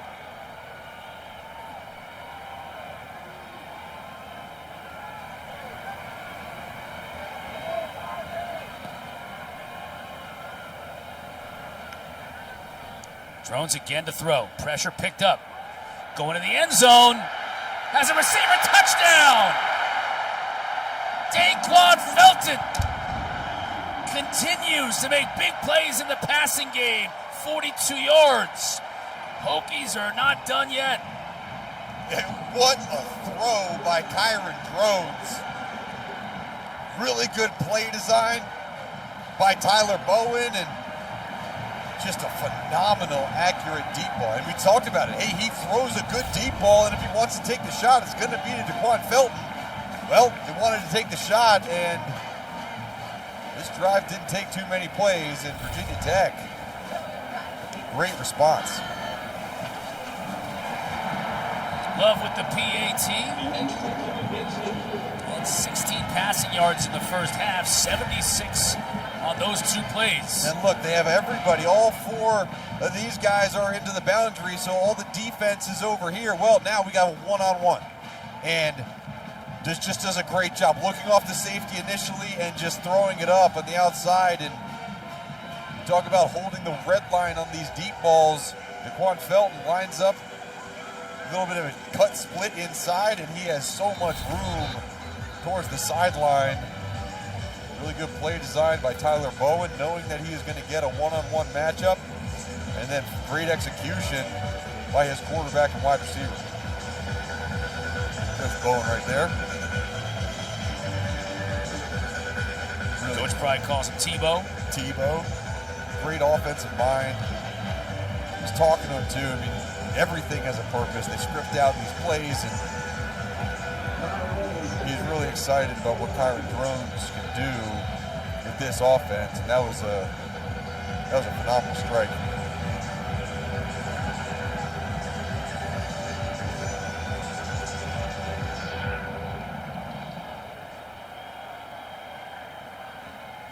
Touchback on the kick. Hey, tomorrow on the ACC Network, you can catch a women's college basketball game, 2 o'clock Eastern, number 25 Oklahoma and Virginia, followed by Bucknell visiting number 19 Louisville. At 6 o'clock, it's a new edition of All Access, ACC Life, highlighting Notre Dame women's soccer playing in the NCAA tournament and more. Catch all that action on the ACC Network, and as always, streaming live on the ESPN app. Well, the offense, after that long drive, didn't get much of a rest. Right back out there.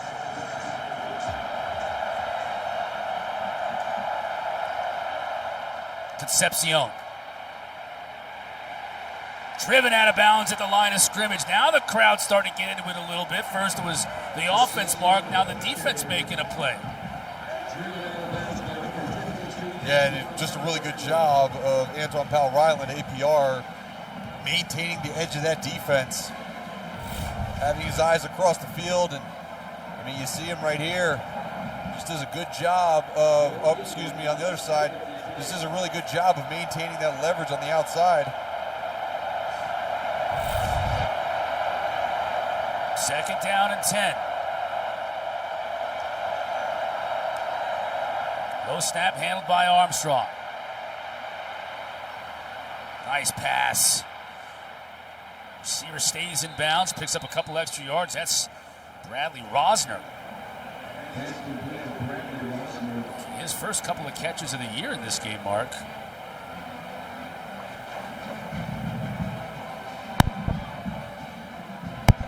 And by my recollection, his first catch in the first half also moved the chains, as this one does.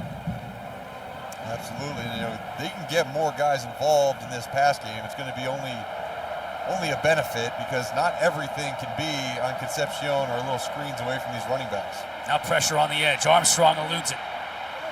Right up the middle. First down and a lot more. 30. Splits the defenders down to the 16. It's just so fun to watch him run the football. And just, he does with an attitude. And you see, he's just trying to make something out of nothing here. And, you know, early he's like, okay, let me just not get hit. And then all of a sudden he sees, okay, wait a second, I'm in the open. Let me get the most of this. And he's going to deliver a shot at the end to Dorian Strong. And that is a guy who embraces physicality and contact and has speed that can break away from the defense. Now over 100 yards rushing on the day after that 43-yard jaunt. Concepcion, he's going to throw it as a receiver, wide open.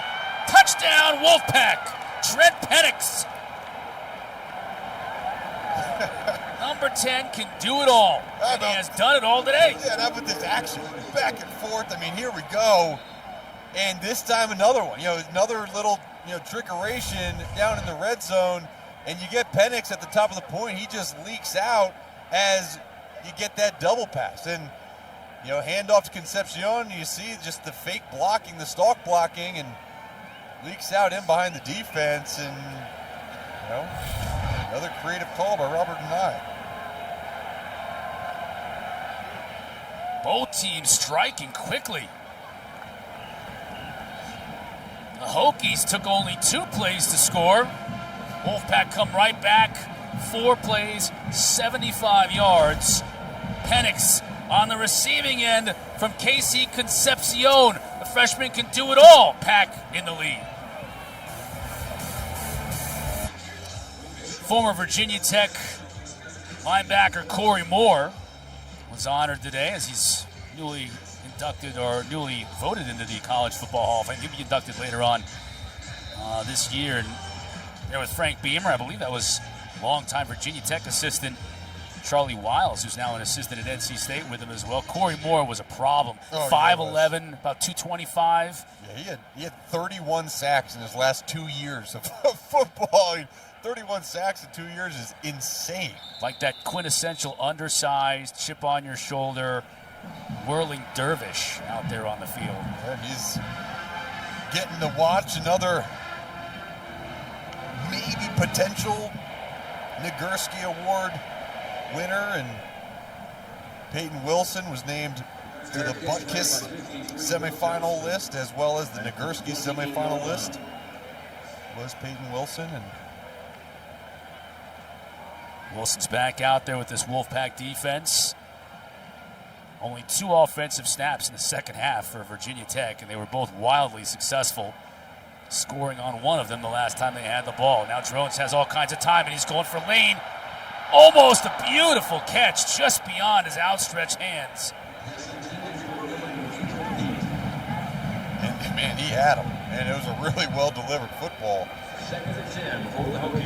Lane just kind of slows up and was able to leap backwards, not able to extend enough. And just really surprising how wide open he got. A good job of the offensive line protecting against this NC State rush.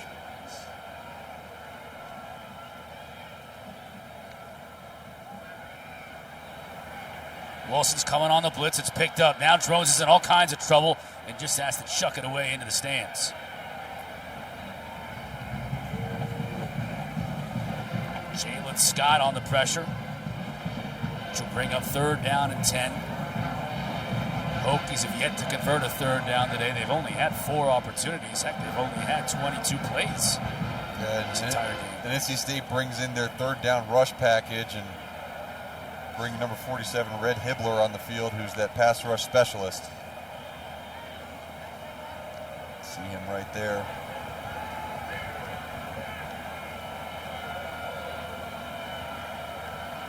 Play clock winding down. Drones gets it. Flushed. He's going to have to do it on his own and can't come anywhere close. I mean, so Hibbler got that initial pressure, but Peyton Wilson came out of nowhere. I mean, he was rushing inside. You see him here. Just follow him the entire play, right? And he's dropping away. Look how far away he is. And then that's relentless pursuit by a linebacker. He's all the way on the right-hand side of the formation and just sprints past everyone to take down the QB. That's the type of player that he is. Fair catch made at the 25 by Jalen Coyle.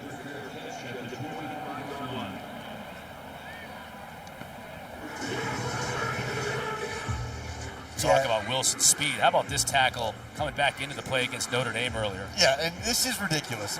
He had number 11 trailing him down. He was recorded at running at 23.7 miles per hour on that play. I mean, just the speed to hawk down the ball carrier. And in that week, right, according to Next Gen Stats and all the NFL stats, he was the fastest moving player. He would have been the fastest moving player in the NFL if it was the NFL. I mean, he ran faster than Tyreek Hill has been clocked at this year. Tyreek Hill's fastest is 22.07 miles per hour, and Peyton Wilson ran faster than that on that play against Notre Dame. That's impressive. And if he can run like that at the combine, I mean, watch out. Armstrong picked up a couple on first down. What do you got for us, Sherry?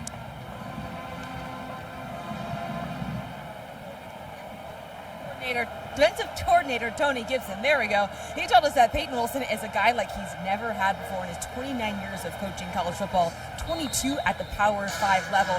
He just plays so hard and cares about his teammates. And we're even seeing that when it comes to recruiting. Coach Gibson's talking to a linebacker looking to come to NC State. They bring up the fact that Wilson is just playing so light out and his teammates just feed off his energy. Yeah, his teammates like Jalen Scott. You talk about Caden Fordham, young man out of Ponte Vedra, Florida, who is taken under Wilson's wing. Might be next great linebacker here at NC State. 3rd down and 6. Armstrong to throw, rolls the pocket. Lassane makes the catch. 1st down, out of bounds at the 43.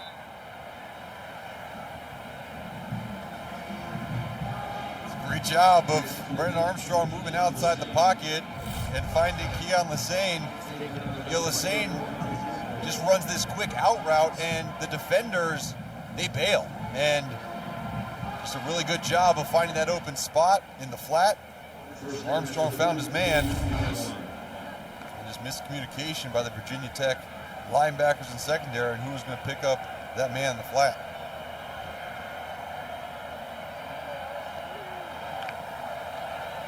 Armstrong to throw again. That time could not quite hook up with his receiver. Juice Farine.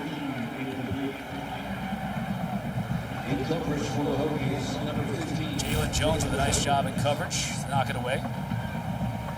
Brennan Armstrong, good job coming back to his man, and a pretty good throw, but really good play by Jalen Jones, who also was a former wide receiver. Switched over to defensive back, and great job of getting that left hand in there. Like Concepcion, Vereen, also a true freshman. 2nd down and 10. Pressure up the middle, picked up. No chance, though, as Filterius Payne is there to make sure the ball carrier got nothing. And just a good job of getting in the backfield. And you see him here right in the middle and just unblocked. Did a really good job of the outside swim move, and he was trying to be blocked. He just olayed Anthony Carter. Made a great play in the backfield. Wolfpack have converted 7 straight on 3rd down. This is 3rd and 10, though, so degree of difficulty goes up. Concepcion spotting right there. See linebackers bumping over to him. Armstrong tried to get it to Lassane, and that play blew up, so Armstrong just threw it into the dirt. Now we got a little bit of shoving downfield. Officials quick to step in and make sure everybody's separated. Big Anthony Belton in there. And if I'm picking fights with people, it is not with number 74. 6'6", 336 pounds. Caden Newton-Kester is in to punt for the first time since the 3-minute and 19-second mark of the first quarter.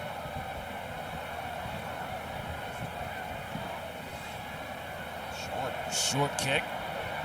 Holloway came up to call a fair catch, and he just waves everybody off. It'll be Virginia Tech ball at the 28. Let's not forget, coming up tonight at 8 o'clock, the ACC Network primetime matchup. 2 teams coming in at 5-5, looking to become bowl eligible. Syracuse taking on Georgia Tech. Not only can you see that game on the ACC Network, but also streaming live on the ESPN app. And then don't forget on Friday, Miami and Boston College coming your way on ABC day after Thanksgiving. Be fun to see what Syracuse decides to do against Georgia Tech. They ran the ball almost every single play last time out, they had Dan Villari, their tight end, playing quarterback. And how did that happen? I mean, they ran the ball for 400 yards last week at Yankee Stadium. Direct snap to Villari, just pick and choose your way and go for 400 yards. Drones, first down, tight end took a shot. That was Daquan Wright. He's still down. Yeah, it was Jalen Scott who rang his bell. Flyby, shoulder shot. Crowd here oohing and ahhing as they saw it on the replay on the Jumbotron. That is a hit. Yep, and he's a runner, not defenseless, and that is a shoulder, so the only thing that can be targeting is if there's a crown to the helmet, and that was very legal and very hard. Good hit by Jalen Scott. First down for the Hokies. Drones again to throw, and he's got time. And he's got a receiver. Felton inside the 45. Hokies now back in NC State territory. Sean Brown on coverage, 17 yards, and we're still in the third quarter here. Yeah, and it's not really where they want to live in throwing the ball downfield like this, but it was such an accurate throw from Kyron Drones, and really good job of finding that open window behind the cornerback. They're putting some faith in his arm to be able to throw it downfield. Drones to throw again. Now pressure forces him out of the pocket. That would have been a tough completion as you had Lane stretching out to get it, but it was just too far out of his reach.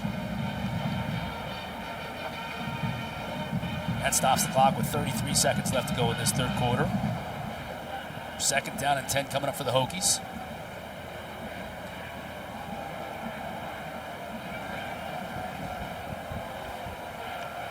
Lane in motion. Drones rolling it out. Throwing it back to Lane. Needs some help from the blocker, and he's going to get it. Inside the 30, down to the 24.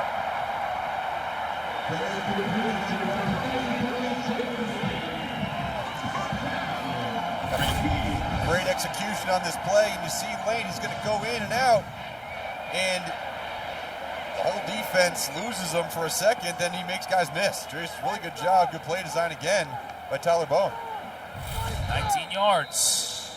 Whistle before the snap. This is the end of the third quarter. Got 33 seconds, ran off the clock. So third quarter comes to an end. Virginia Tech, though, back in business. Trailing at home, but not going away quietly.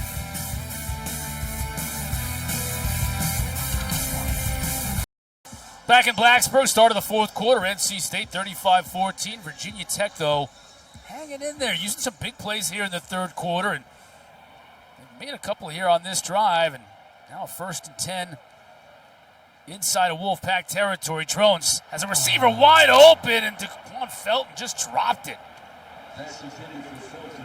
Ooh, he was wide open too. Ran a dice route where you get 5 guys just on stop routes and try to space out the defense, and Drones found the open space, and tough drop. Immediately looking up at the Jumbotron like, how did I miss that? I need video evidence of me dropping that because I can't believe it. 2nd and 10.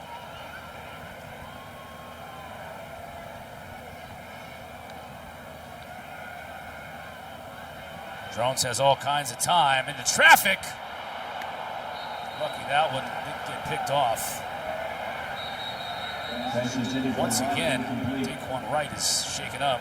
Yeah, he got hung out to dry by his quarterback on that play. He's taking a couple of hits. He's holding that left knee. We'll take one more look at this one. Pump fake from Drones into all kinds of traffic. Incomplete. We'll take a quick break. Back with more. Back in Blacksburg, Daquan Wright walked off under his own power. There he is on the sideline. Hokies facing a 3rd down and 10. Shoot and split to the top of your screen. Empty backfield for Drones. Now pressure comes, gets rid of it, but nowhere near his receiver, Daquan Felton. In fact, David Vann may have tipped that ball at the line of scrimmage. It'll bring up 4th down. Yeah, it's good pressure off the edge by Red Hibbler again, and between the edge pressure and just the push up the middle. Too much for Drones, and now on 4th down and 10 and down 21 points, this is a gotta-have-it situation. Let's see what kind of pressure NC State dials in. They're going to want to bring everything. Free play here, though. Going to the end zone, back shoulder. Pass couldn't interference, fit it with probably. Ooh, I thought it could have been pass interference at the end of that, too. Yeah, I think the fans might have wanted it as well. They're not going to get it. Offside, defense, number 47, 5-yard penalty, 4th down. They'll get the offside on Hibbler. Take another look at the end zone here at the end of this play. Yeah, this, get a back shoulder throw, and it looks like there's restriction. But on second look, I think the ball was just underthrown. And I think it's a good no call. Now it's 4th and 5 instead of 4th and 10. Good job using the hard count. Drones looks to the sideline. He's got Bashal Tootin in the backfield with him. Again, the Pack bring all kinds of pressure. Defended beautifully. Tried to get it to Lane, and Devin Boykin was there to knock it away in one-on-one coverage. Turnover on downs. Tony Gibson is right there to congratulate Boykin on the play. Wolfpack take over. Yeah, Devin Boykin from that safety position. He just does a great job, right? You see it's 3-on-3. They brought pressure on the back end and just a great break on the football. Delivery was a little bit late. I think it could have been a little bit earlier from Kyron Drones, but either way, that is a big play on 4th down by Devin Boykin.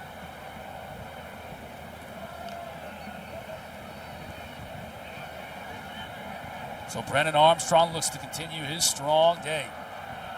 18 of 26, 203 yards, couple of touchdowns through the air, 116 on the ground. And this young man right here has also had a special day. Concepcion picks up another 10 on the ground. And Dave Doran talked about wanting to silence the crowd. I don't know if I've ever heard it this quiet in this stadium, to be honest. That 4th down stop and this kind of dominating performance by NC State. To Virginia Tech's fans' credit, they're all still here, which is good to see, but not as much energy. No, they've been relegated to pizza and turkey leg eating contests. That's true. In the stadium. Nothing wrong with that, though, by the way. Mims picking him up and putting him down all the way to the 44. Sherry, what's going on? In addition, guys, to it being the fans not as into the game, it is very chilly and brisk down here. I know you guys can kind of feel it up there. And I got to tell you, on both sidelines, NC State and Virginia Tech, the most popular places are right in front of the space heaters. Feel for you, Sherry. Mark has gone soft on us, too, by the way. Yeah, I'm up here shivering. He was talking to me about how cold he was up here. I got Sean's from Florida. He's barely, our statistician, he's barely even in shirt sleeves. You're looking for another Parker to layer up with, and you're from Boston. It's embarrassing. Mims cuts it back, loses a shoe, doesn't gain a yard.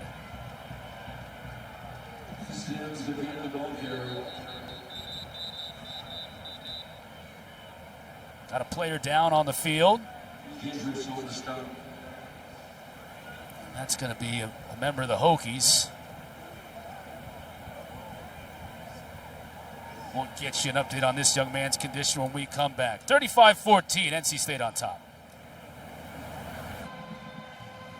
Early 4th quarter here in Blacksburg. Let's check out what's going on around the rest of the ACC. That Pitt win was the other night over Boston College. Huge win for Louisville over Miami there in the ACC championship game coming up in Charlotte against Florida State. The Noles have already clinched. Virginia and Duke. Virginia, good showing against the Blue Devils in that big one over on ESPN in Death Valley. Clemson up 14-7 on North Carolina. You surprised that game's that low scoring, Mark? 14-7? Yeah, I am. I think that North Carolina just more surprised that they've only scored 7 points. Clemson's defense is good, but with that firepower with Drake May and the way he's able to move the ball downfield, usually a little surprised there. And that game's heading into the 4th quarter too, just 14-7. Yep. There you see Alan Tisdale, by the way, Mark, who's shaking up on that last play. Clemson pulls that out. That'd be a big feather in Dabo Swinney's cap. Dabo said buy Clemson stock low a couple of weeks ago, right? He did. Looks like it's been a good investment so far. Looking to continue that today. Mims met in the backfield. Whole host of Virginia Tech tacklers. He's going nowhere. Delane and Payne bringing the pain. Delane and Payne, what a duo. Delane and Payne. That does sound pretty cool. It's like a 1990s cop show. Delane and Payne out on the streets, taking down bad guys. Anyways, Payne, the transfer from Nebraska, is from Suffolk, Virginia, had his whole family here when he walked for senior day before the game. They obviously like that play. They'll like it a lot better if this defense can get off the field on third down, and they will. Concepcion gets hit by Delane. Didn't need Payne that time. He brought the Payne himself. We could go all day. Just keep them out there making plays. Good stop. Good stop on Virginia Tech. I mean, again, there's almost 12 minutes left in the fourth quarter. Down 21 points. You can still get back in it, right? But you got to score fast. And they've been trying to take shots downfield. And this is going to be, this is a got-to-have-it type situation. Down 3 scores. You got to get the ball in the end zone on this drive for Virginia Tech. Tucker Holloway standing at his own 19. That's a high kick, good kick. Holloway's going to have to call a fair catch at the 7. So we showed you Virginia and Duke, that score. So you got an idea of what's going on in that game. Around the rest of Virginia, see this 10-1 right here? It means James Madison lost today to App State. Game day was there in Harrisonburg, just up the Shenandoah Valley from where we are here. And still an unbelievable season for JMU, and to not go to a bowl game, it's a shame, but App State with a big win on the road. Leaves the Liberty Flames as the lone unbeaten team in the Commonwealth. Drones. Tried to hit Malachi Thomas off his hands. Drones hasn't gotten a whole lot of help from his receivers today, has he? No, he hasn't, but I think, a lot of it is, NC State is playing really good coverage on the outside. I mean, coming into this game, Aiden White and Shaheem Battle, the 2 corners, probably were coming off their 2 best games of their career, and so they've carried that momentum over to today and just really have not been a lot open when NC State goes man-to-man. Drones pumps, now hits Lane. And Lane powers his way close to the first down. That's a good individual effort. Right at the stick. They're going to give him a first down. It's a good job just picking it up. And honestly, if I'm NC State, this is what I want to see. I want to see 3-yard, 4-yard passes that are tackled inbounds and keep the clock moving.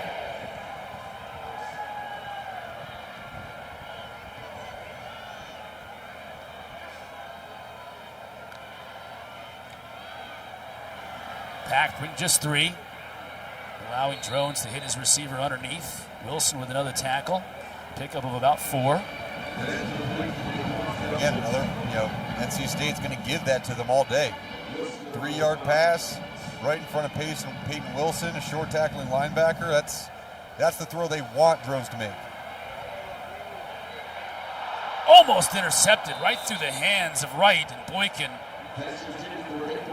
can't believe he couldn't squeeze it. Well, and this is the play that NC State cannot allow to have happen. And it's another very similar play to what NC State had success on, just to bend behind the linebacker, and once he passes Peyton Wilson, the ball's delivered, and that ball should have been caught, and then it should have been intercepted.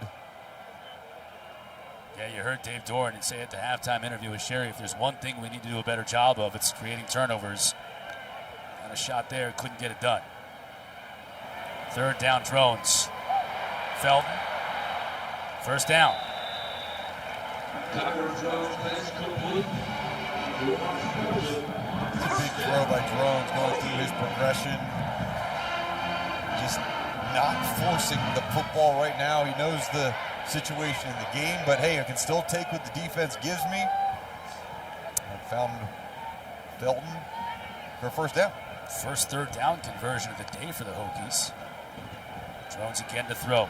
Slides the pocket to the right. Downfield. Too high. That one is intercepted by Boykin. Flag down. Boykin's going to make the most of it as he has blockers in front of him inside the 20.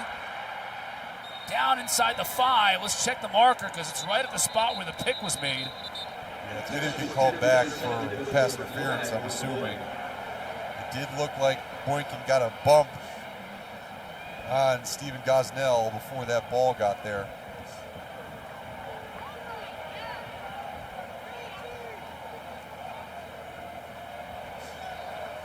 Pass interference, defense, number 12, 15-yard penalty, first down. Boykin did a lot of running after that pick too. Now he's got to go back out there.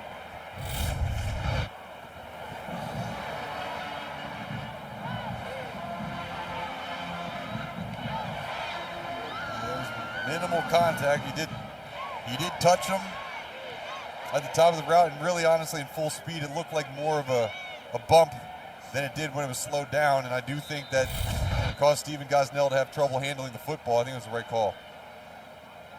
Yeah, it looked like it caused Gosnell not to be able to jump as high as he would have liked. Now Drones can run it if he chooses to do so, and he does.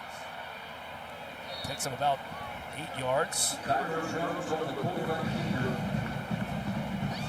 by Caden Fordham, who has become kind of the protege of Peyton Wilson, and Wilson took him under his wing and has been developing this young linebacker, trying to pass the torch. That is a nice pass. Tucker Holloway was able to come down with it. Good pass and catch. That ball was thrown really nicely. And right over the outstretched arms of Aiden White, who was just trying and said, hey, I got an interception here. And just a perfectly thrown ball.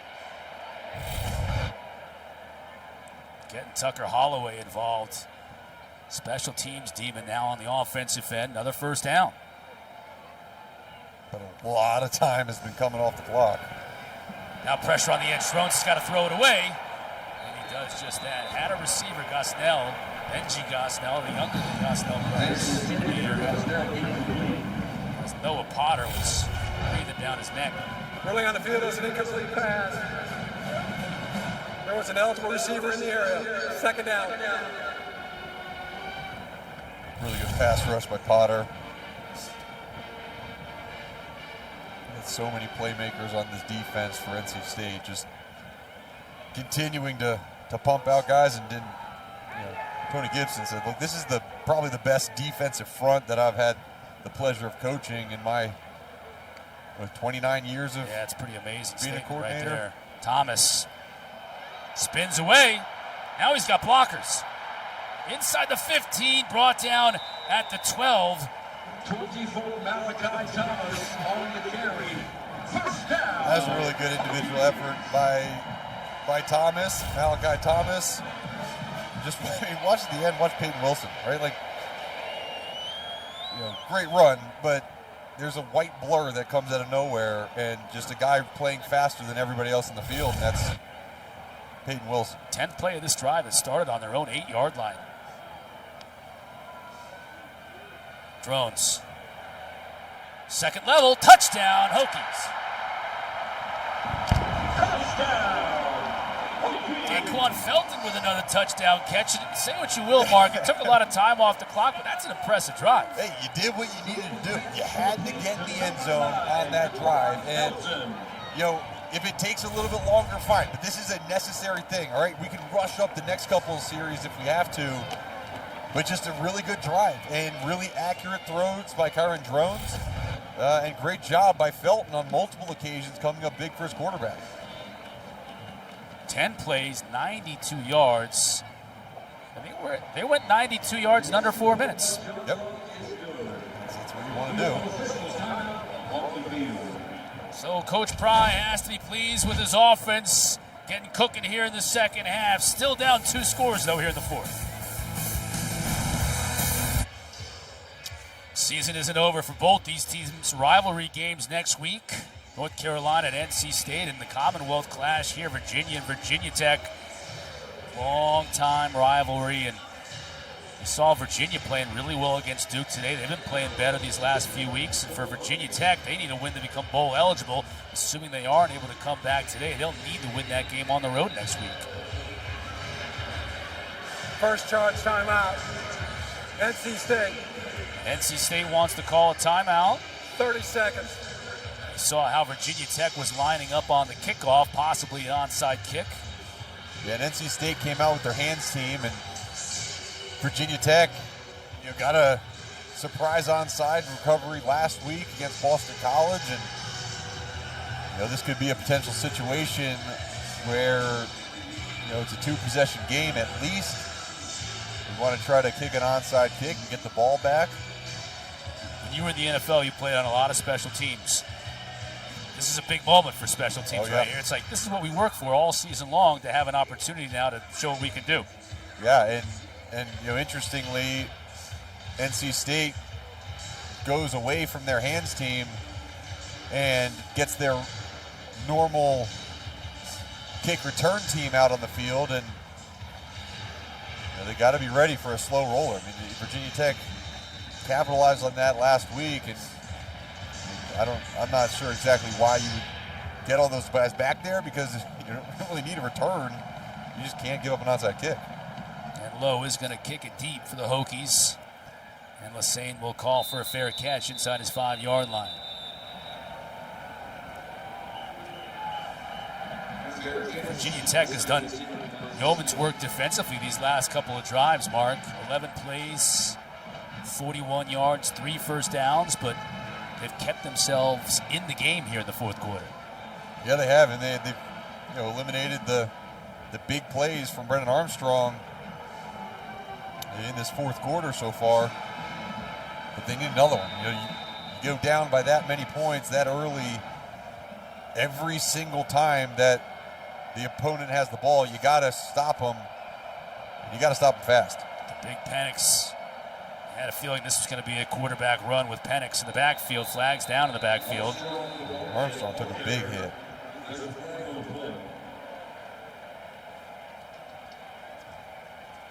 Yeah, he's the type of player that likes to deliver the hit too, Mark. Offense, number 53. 10-yard penalty. First down. Yeah, and I want to say it might have been Jalen Jones, number 15, who gets the hit right there on Armstrong. And Jalen Jones just left the field as well.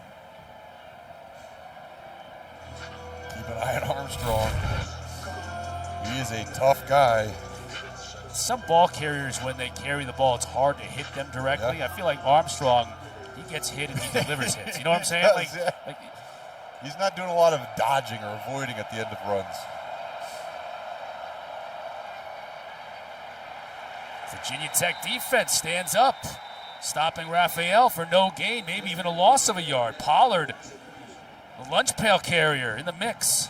Yeah, and Jaden McDonald, number 38, gets in there as well. And you just a really good job of coming off the edge by McDonald and slowing up the play. And that's exactly what Virginia Tech wants, a holding penalty on first down to back them up. Now a tackle for loss, and it's 2nd and 21. That clock is still running.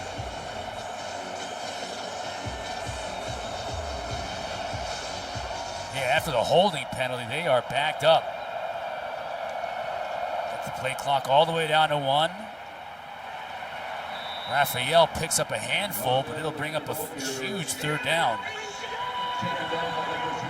Good job by Stroman. We saw Stroman get banged up a little bit earlier. He came in, made a really nice tackle on the ball carrier. And Casey Concepcion, who was out on that last play, is back in the football game. And on 3rd and 17, you got to imagine that Robert Anaya is going to be conservative in his play calls. You do not want to force anything here if you're Brennan Armstrong. Do not get the ball away. Armstrong will throw it. Flushed. And he's just going to slide down. Pollard was giving chase. And Armstrong just said, slide and keep that clock running.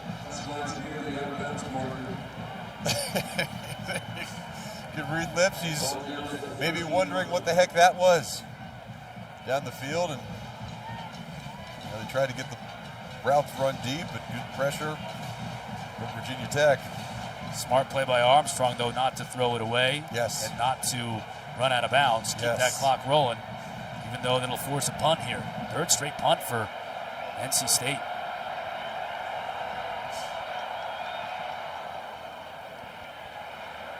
Holloway from his 40. Avoids the first tackler. Looking for a crease. He can't find much of one, but gets it into NC State territory. They'll mark him right at the 50. Hokies trying to mount a huge comeback. They have the ball at midfield when we come back. Welcome back to Blacksburg, where NC State's got a 14-point lead on Virginia Tech, and one of the big reasons is the play of Peyton Wilson. Their potential All-American linebacker. He has just been all over the field tonight. 10 total tackles, a sack, 3.5 tackles for loss, and records his 21st double-digit tackle game of his career. Still a game with a 14-point lead. Intercepted! This time, Bishop Fitzgerald is able to squeeze it. And there's no flag on the field this time. It's going to be a turnover. Doran got his turnover that he's been calling for all game long from this defense. On the field is an interception by the defense. First down, NC State. And Daquan Felton is shaken up on the end of this play. Let's see if he gets underneath the football. Looks like he does. Can't tell any other way that way. Let's take a look at this angle. Ooh, Felton, you see, just got that left foot caught up underneath him. He made his way off the field. Was his hand under it there? I don't know. It looked like he did have it secured, but right here, yep. Does he complete the catch? He still has it, but it's moving there and then there. Hits the ground. See, that's one I would. That last shot of it, did look like it was moving and hit the ground.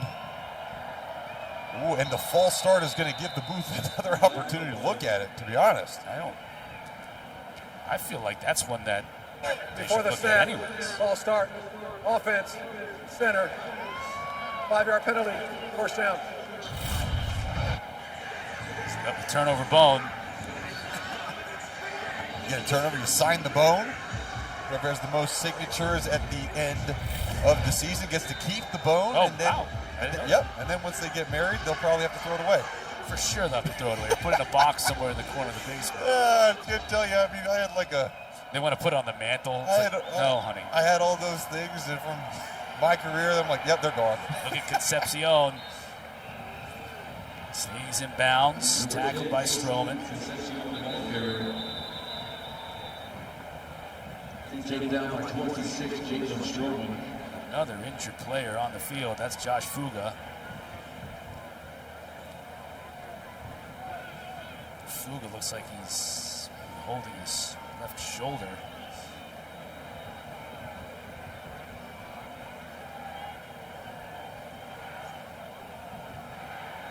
Redshirt senior from Woodbridge, Virginia. He and Pollard formed a 1-2 punch in the middle of this defensive front for so many years here. Two team captains.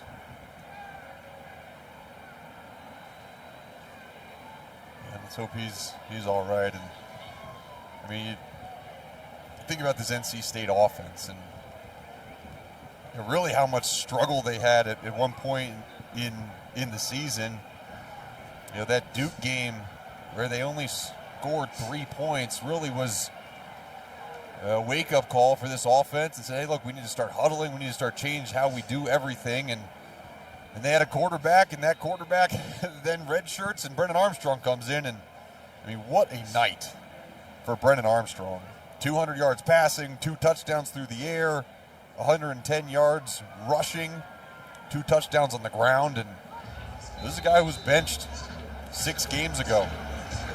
And all he did was just go to work and get better. And he's had that C on his chest for a reason, acting like that true captain, and just phenomenal to see him have the success that he's having tonight. And this Wolfpack team 3 minutes and 33 seconds away from winning their 4th straight. Just in time to welcome North Carolina into Raleigh next Saturday for that rivalry game.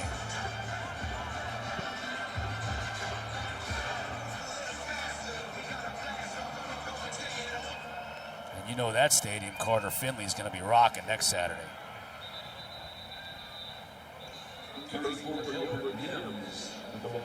Timeout called by Virginia Tech, incidentally, or not incidentally. 28-14, Clemson leading North Carolina right now in Death Valley. They're first, 30 seconds.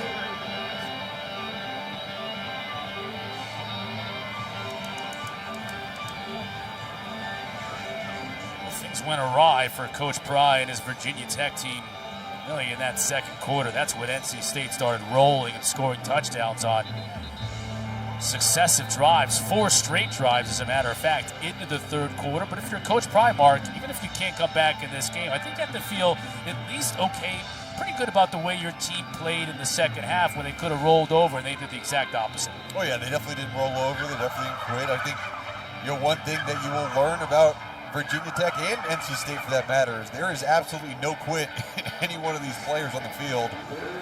And I think there is stuff to be encouraged about, right? Kyron Drones, his accuracy on a lot of his throws was good. Their ability to take shots down the field. On third down, Concepcion is met and dropped by Delane. I mean, second charge timeout. Virginia Tech, 30 seconds. How about his 4th quarter? Great job beating the block. Mims and lowering that shoulder. You talk about corners that can stop the run. Mansour Delane certainly has done that tonight. Just a sophomore from Silver Spring, Maryland, showing up well in the second half tonight. Second time out of the half called by Virginia Tech. So crazier things have happened, but they'll get an opportunity to get the ball back with over 3 minutes left to go. Yep, and you got to imagine that if they do want to come back in this game, it's going to take a beamer ball type special teams play of some sort, whether it's on an onside kick recovery or right here on a punt return. Holloway gets a chance. Splits the first 2 defenders. Trying to get outside. Down at the 44. Decent field position for the Hokies. And they'll have 2 minutes and 51 seconds to complete this comeback if they can get it done. First things first, got to get a quick strike here.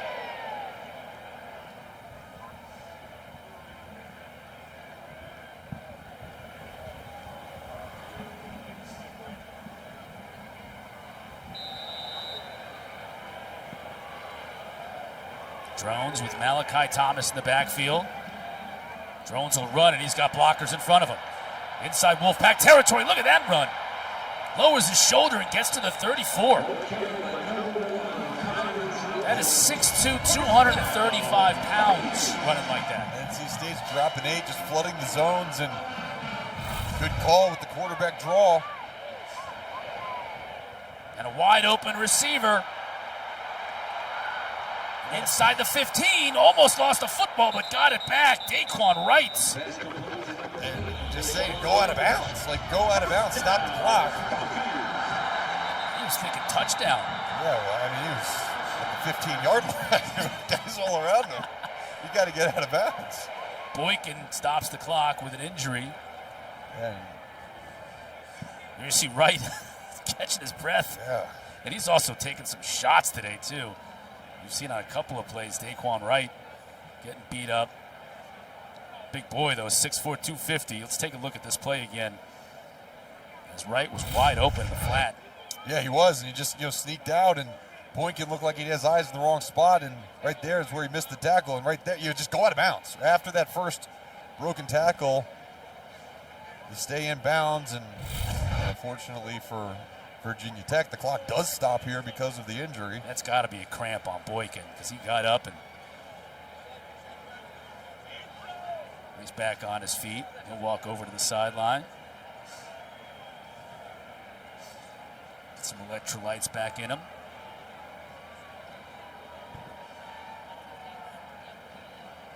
2:09 remaining. Ball on the 14-yard line.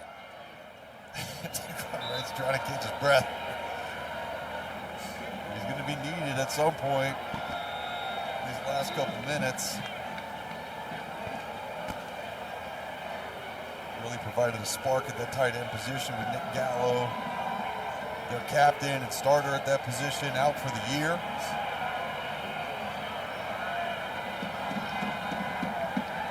Here we go.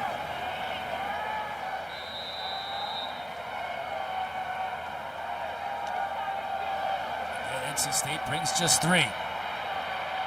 Drones. It's about 3 yards. That's going to keep that clock rolling, though. Savion Jackson coming back and making the stop. Takes it down here at the 13-yard line. Jones wants to move quickly for good reason.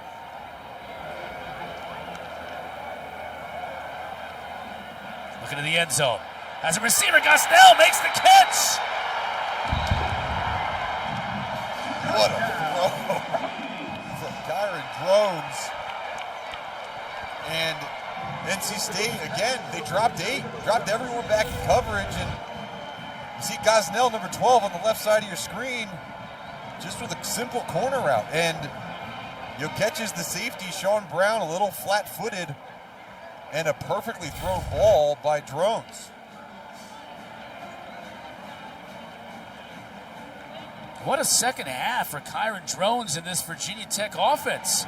Playing their way back into it. Now a minute 40 left to go. They only have 1 timeout on the board, so they've got to try an onside kick here.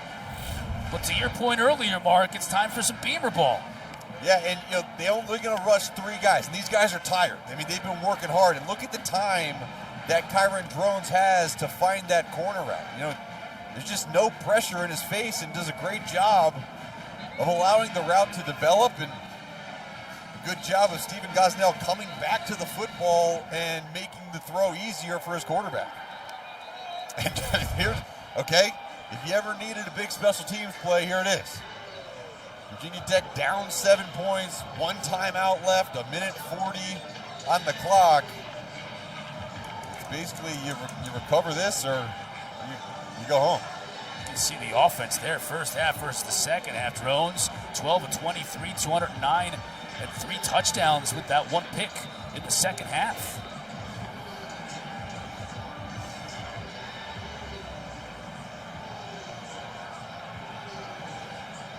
John Love is going to kick the onside kick.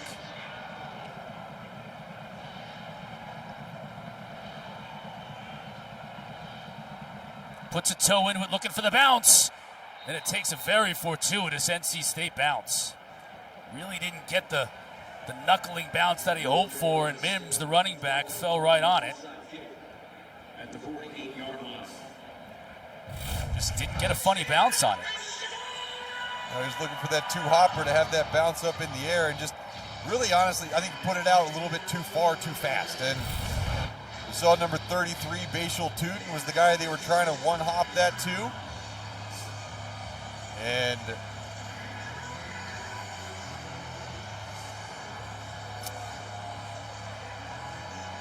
here we are. With just 1 timeout on the board, Virginia Tech will use it after this play, and Armstrong takes a knee. And it looks like Coach Pry isn't even going to use that final timeout. Yep, he knows it. He knows he can just knee it down. Although, I mean, we've seen it already this year. Strange things can sometimes happen. Strange decisions can be made. I would take every timeout you got because you just don't know what could happen. Bad snap. In the shotgun, snap could get caught in the grass, and you dribble it back there, and all of a sudden Armstrong can't pick it up. I don't know. Maybe he takes after this play to try to confuse him.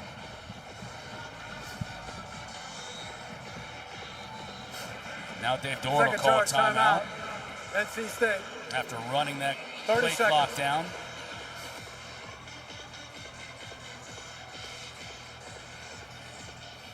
Georgia Tech and Syracuse coming your way at 8 o'clock on the ACC Network.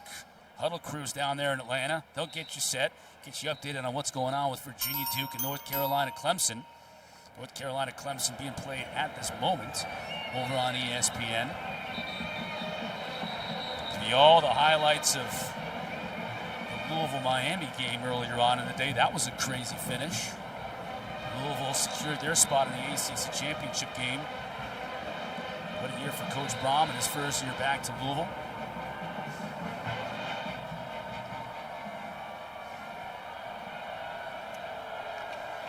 Armstrong again, just trying to run as much clock as possible. Now he's going to take a knee.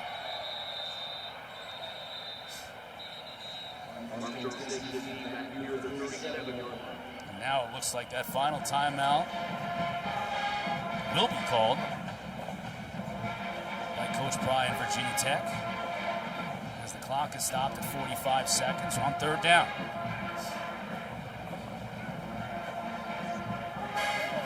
Timeout. Virginia Tech, their third and final timeout. 30 seconds. Yeah, and right here, right, it's a 40-second play clock. There's 45 seconds left in the game. And you've seen Brennan Armstrong trying to waste those extra seconds every single time. Right. Basically, you want to, I wouldn't be surprised if they snap it to Brennan Armstrong and he runs around even longer, right? You got to make sure you get down to that under 40 seconds, and once it hits 39 seconds, you go down. It's just kind of... Even if it doesn't, though, you could snap it on fourth down if you have 2 seconds left on the clock. Correct. Run those 2 seconds off. Correct. But I think they would rather not have to snap it one more time. Here it is. Armstrong is going to run around as much as he can. And that's going to do it. And we don't need this.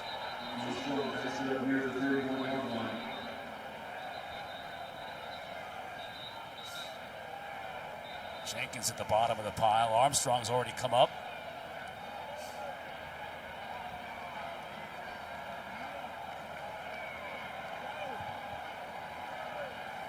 There's his offensive coordinator, Robert Anai, with a head on the top of the helmet there for his quarterback.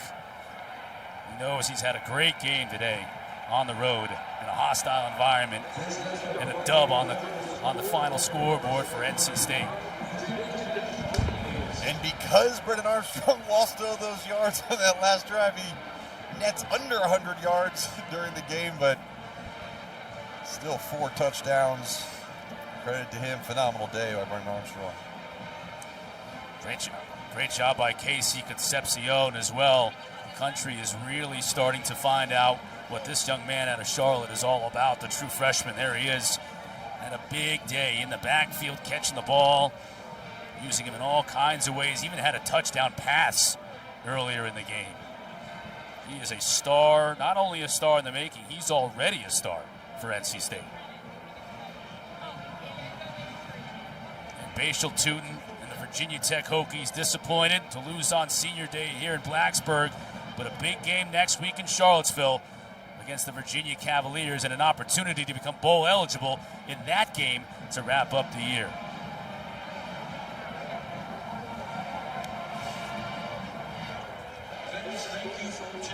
Sherry's down on the field. Well, Coach, congratulations. Brennan Armstrong, just incredible. I think it was 200 yards passing, 100 on the ground. He's in the tent now. What did you make of his performance? Gutsy performance, yeah. Tough kid. Played really well. Took care of the football. Ran the offense the right way. Managed the clock all night. Really proud of him. Happy for him. Your defense out there also stout. Armstrong this week telling me he didn't have to play so well because he knew the defense would have his back. How would you make it there, performance? Defensively? Yeah. We've played better. We've definitely played better. We played really well in the first half. We gave up too many things. I think we got a little tentative there. But we'll bounce back from that one. It's a good team win. You guys have now 4 straight conference wins. How is this a building block in what you want to achieve as the season ends? We set out to go on a 5-game winning streak at the bye week. I said, forget about what happened. We're 0-0, 5 games, one at a time. Let's get back to basics. Let's get physical again. Let's do what we do. Let's not beat ourselves. Let's win the turnover margin.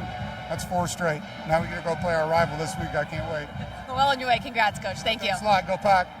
Yeah, everybody else in Raleigh can't wait either. That stadium, as I mentioned before, is going to be rocking next Saturday night. North Carolina comes to town to take on NC State, and the Wolfpack will look for their 5th straight win in Raleigh next Saturday. That's going to wrap it up for us here in Blacksburg. From Mark Kurtzlick, Sherry Burse, I'm Chris Cotter saying so long from Blacksburg, Virginia. Let's send you to Kelsey Riggs and the ACC Huddle crew standing by in Atlanta. So we welcome you in to Bobby Dodd Stadium. Game coming your way in just over an hour. We are with you until then, alongside our Hall of Famer, Coach Mark Richt, EJ Manuel, Eric McLean, Eddie Royal.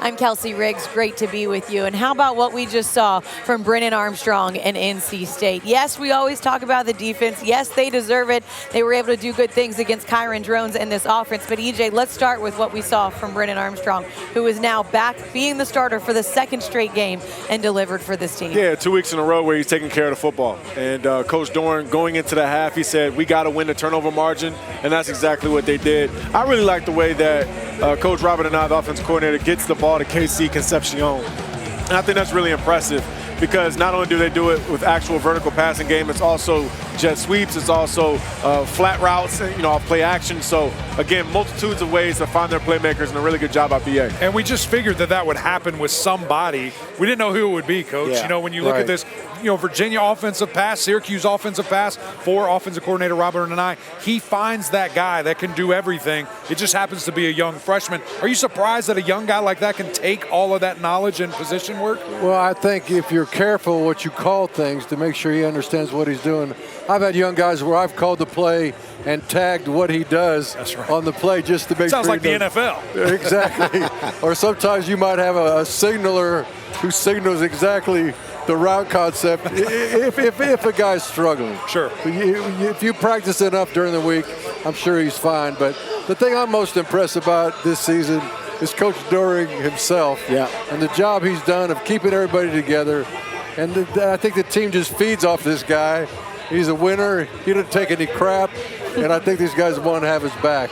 And I give Peyton Wilson a lot of credit as well. I mean, this dude's probably going to be the defensive player of the year, but also for keeping the team together. You talk about a leader. Yes. This dude, I remember a press conference they had, and he was telling the fans to stop booing Brennan Armstrong. Yes. And so he's stepping up as the leader. Normally it's the quarterback on the team, but he's the middle linebacker. He's the leader of that team. And he showed every single game this year why he's going to be a high draft pick, but ultimately the leader of this team, because this season could have went either way, up or down. Credit to Coach Doran, but also credit to Peyton. And I think just, again, the way that they respond, especially just looking at the offense, because when you lose a quarterback, it just changes everything right now. The good thing is they had Brennan to lean on. They're a guy that had taken those starter snaps, had been there for this team. It wasn't like it was a brand new, he was sitting on the shelf the entire time. He does have fresh legs, my boy EJ, you pointed that out a bunch. But I think the way that they rallied in that moment to go on this win streak, they still can win 10 games this year. I mean, it's amazing what NC State is doing. Well, Brennan could have been very resentful. He could have gone in the tank. He could have gone